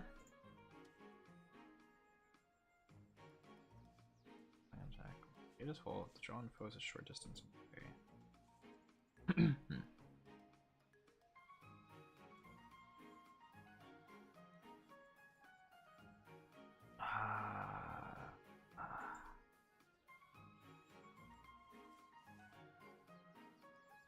You know, I'm not crazy about this either. Wow, yeah, some of these just aren't great.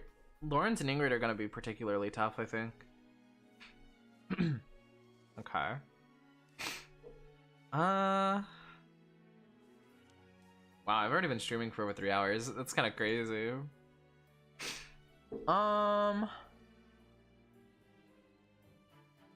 Gosh. I am getting tired. I'm getting tired. I'm getting that tired brain, but there might be other characters we can real quick do. Others we can real quick do. I would like to do something.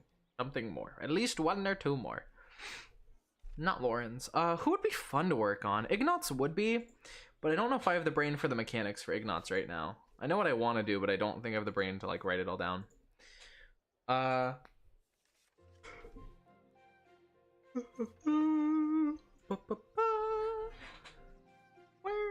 What's a good one?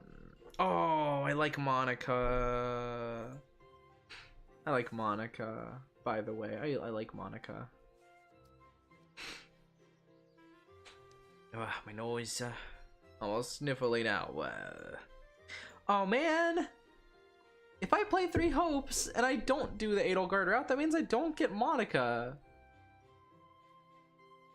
I don't know if I can do that, man. I don't know if I can play without Monica. Right, she's the one with Macwill. That's right.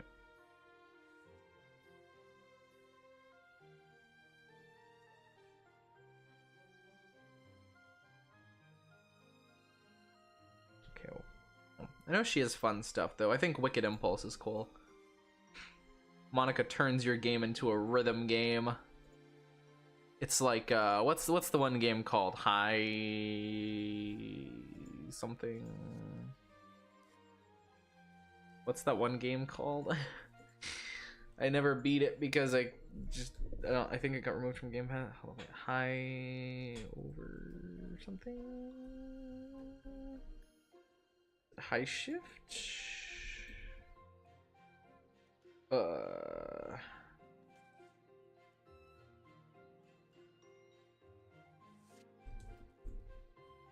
Hi-Fi Rush. Hi-Fi Rush. That's the name of it. Never beat it. It was a cool game.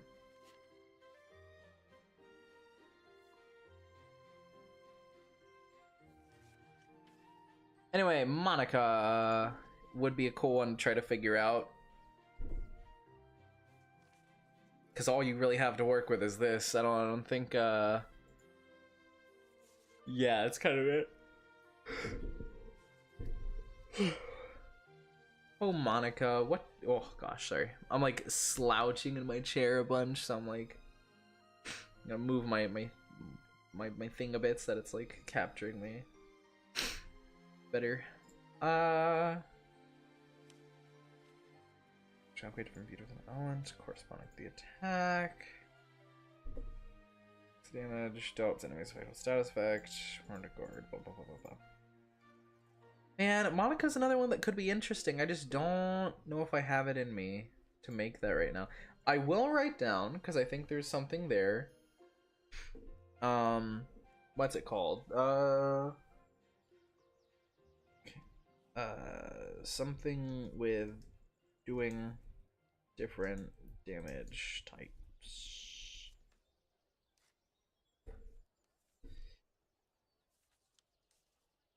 Maybe rolling a die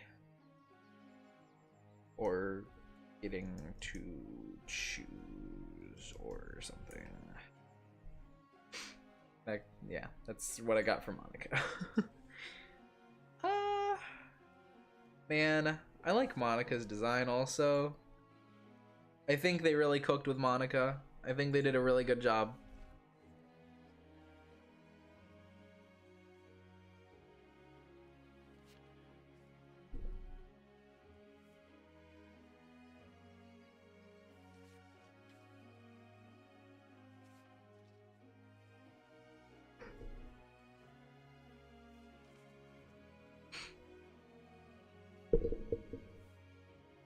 You know what? I'll give Fire Emblem this. They sometimes are really good at making, like, short-haired women. That's a thing that not every game can do. That's a game that's a thing that not every game can do. But they manage.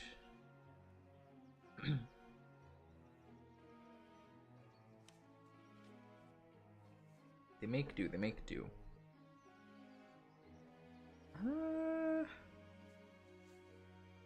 Lainey, Ignatz. Ingrid is too tough. Florence is too tough. Casper, Petra? Maybe one of those two? I don't even remember what Caspar has. Caspar is my guy, but I just don't remember what stuff he was good at. Born Fighter? Oh, that thing! Heartseeker, essentially. I think that's pretty much just Heartseeker. Yeah, that could work, I guess. I would just give a bonus to hit, though. I don't know if that would be that interesting. Hold the button when performing strong attacks to charge the attack, increasing range damage dealt. Damage to stun gauges. I like the title Fists of Justice. I think that's really cool.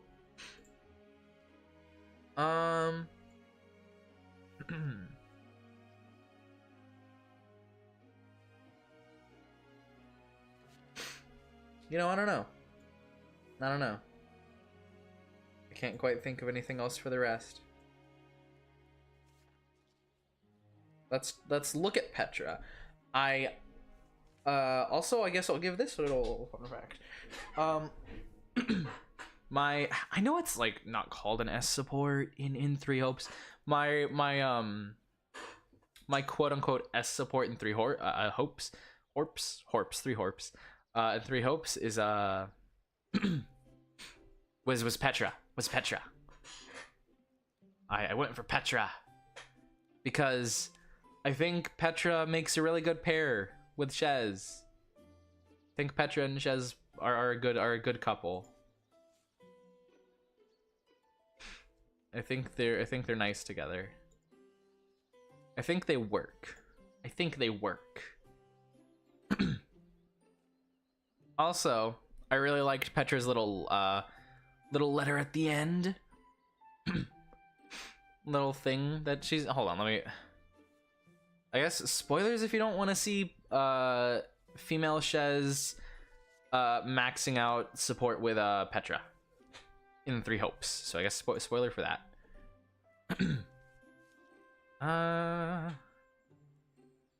Let me grab it. Three Hopes, Petra, Shez, female Shez, S support. Sorry, no, Shez, Merc Whistle.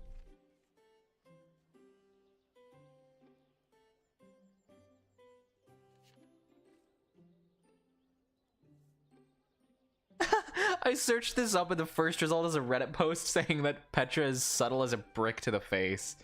That's really funny. I kind of like that about her, though. She's pretty upfront.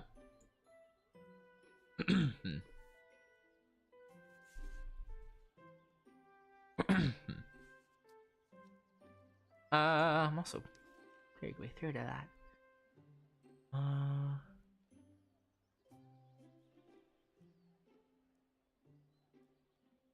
Hold on, I'm trying to find the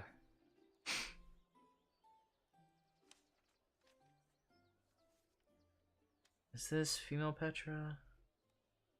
Oh, that's the support chain though. I want to see the Merc Whistle.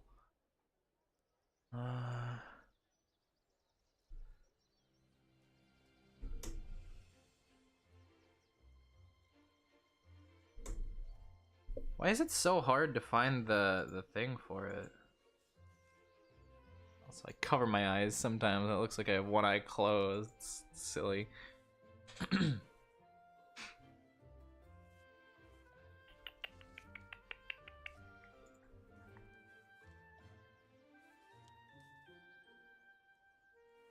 Petra! Hold on. I'm gonna stop that one for a second.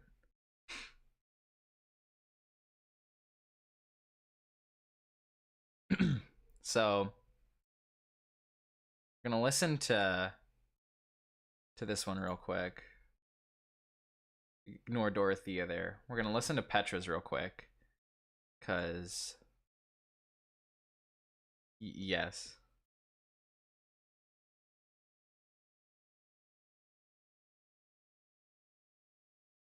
Once the Empire is claiming victory, I intend to be returning home to Bridget.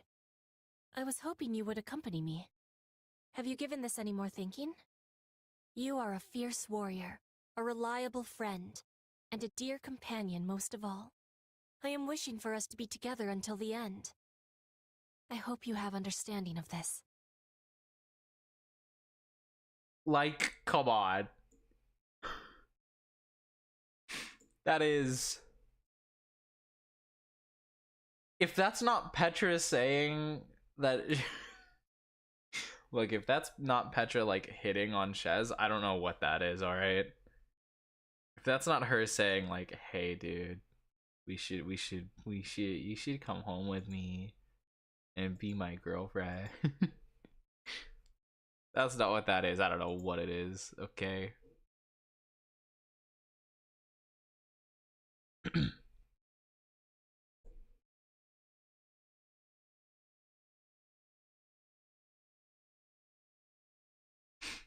All right. Let's look at Petra. Petra McNeary. I like Petra a lot, actually.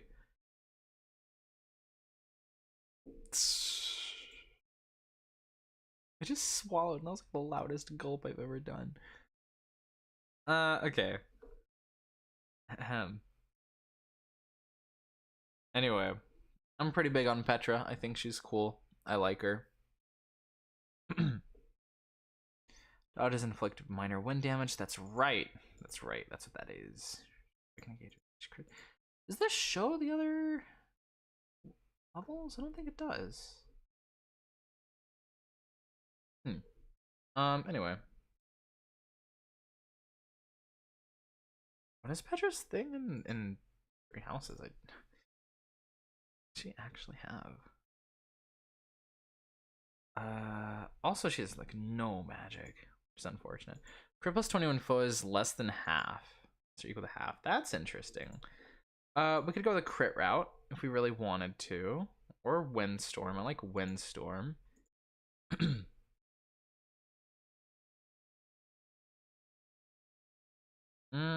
Not against like combining them if we really wanted to. But I feel like that'd be a little weird. Don't know if there's a way to combine it and make it work. Let's see. When an enemy has less than half, has equal to, has less than or equal to, there we go. Has less than or equal to half their maximum hit points remaining.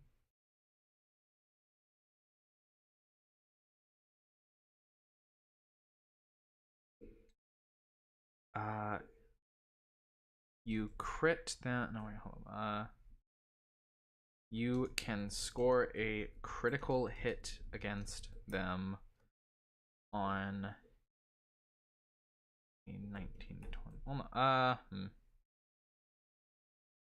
Your critical hit range is increased by 1. There we go. So what that means is, if you only crit on a 20 before, now you crit on 19 or 20. If you already crit on 19, 20, now you crit on 18, 19, or 20, and so on and so forth. Crit range is increased by 1. There we go.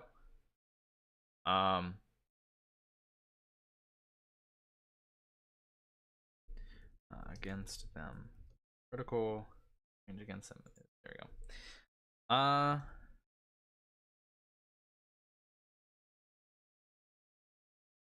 Not even enemy, we want a creature.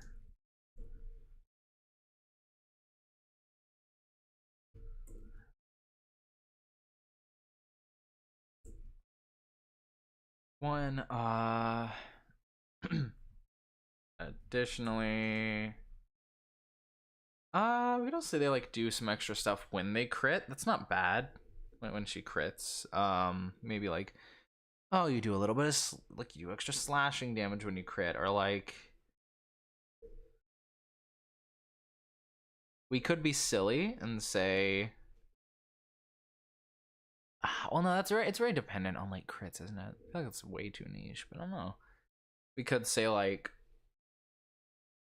if an enemy scores a nat 1 against you, you can do some slashing damage against them or something. Additionally, if an enemy misses an attack against you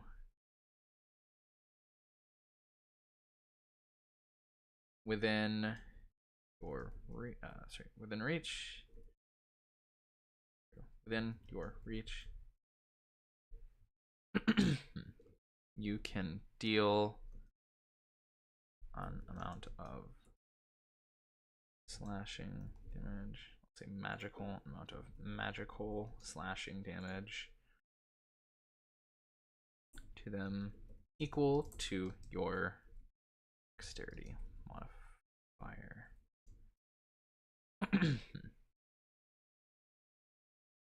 It's not even a reaction, it's just like you can do that.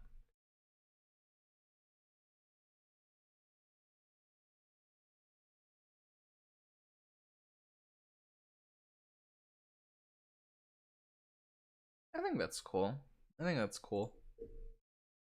Embraces the like assassin archetype for her. Gives her a little retaliation, little benefit if she does actually start dodging attacks, and it could enable her to get to that crit range faster. I think that's cool. I think it works really well. I like it. Cool. Oh, my mouse is going wild. All right, well, geez, we're already approaching 3.5 hours.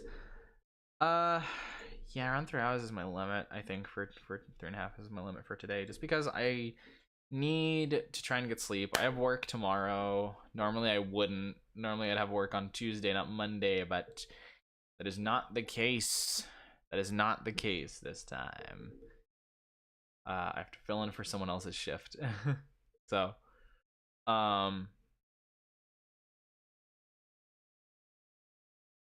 probably no stream tomorrow. I don't know. Realistically, I'll see if I can stream on Wednesday. Wednesday might be the day. Not sure what time though, but Wednesday might be the day that I stream again. I'm also probably gonna work on some of these in my off time. So next time some of these might be a little different, some of these might be improved. I might have written down new things. We'll see. Figuring it out.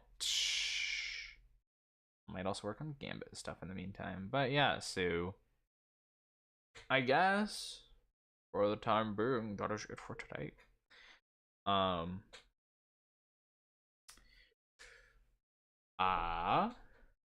Yeah.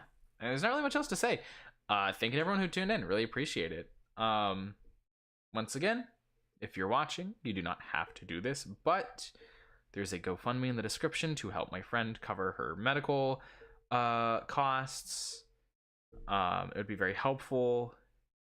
Help make her life a little bit easier in a tough time for her and her family. Yeah. Don't have to, but it would be very nice. Any donations are appreciated, or if you could just spread the word, that works too. Once again, link is in the description. Feel free to share it wherever if you can, but I do not expect anything.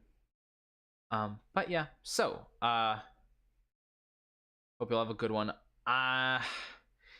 We'll see if I can play Fire Emblem for real. Like, I don't know about next time, but you know, we'll see. We'll see how I'm feeling next time. If I feel up to Fire Emblem, I'm really in a Fire Emblem mood, then maybe I'll play Fire Emblem, but probably not. Probably just gonna do another chill thing. But yeah, so y'all have a good one. I'm gonna go, I guess, eat a food item. product creation thing. Yeah. All right, y'all have a good one. Thank you to everyone who tuned in, who chatted, all that stuff, who lurked. Even if you just lurked, that's okay. I do appreciate it. I'm me tired. Bye. Bye. Bye. Let me get the ending screen here. There we go. No, my GIF isn't working. Oh, there it is. Yeah. Edelgard gets put to sleep here. Very nice. Y'all have a good one though. Bye. Oh yeah, there's Discord link on the channel in the like about section or something. I don't know. You can join that if you want to. Okay. Yep, don't have anything else to say. All right. See y'all hopefully on Wednesday. Maybe in the morning, maybe in the afternoon. I'm not sure. Depends on if I sleep in or not. Okay, bye. Oh, take care of yourselves. Drink water. Be safe. Be good to each other and yourselves. That's a yes, do all that stuff. All the good stuff. Okay. Bye-bye. Ay. Bye.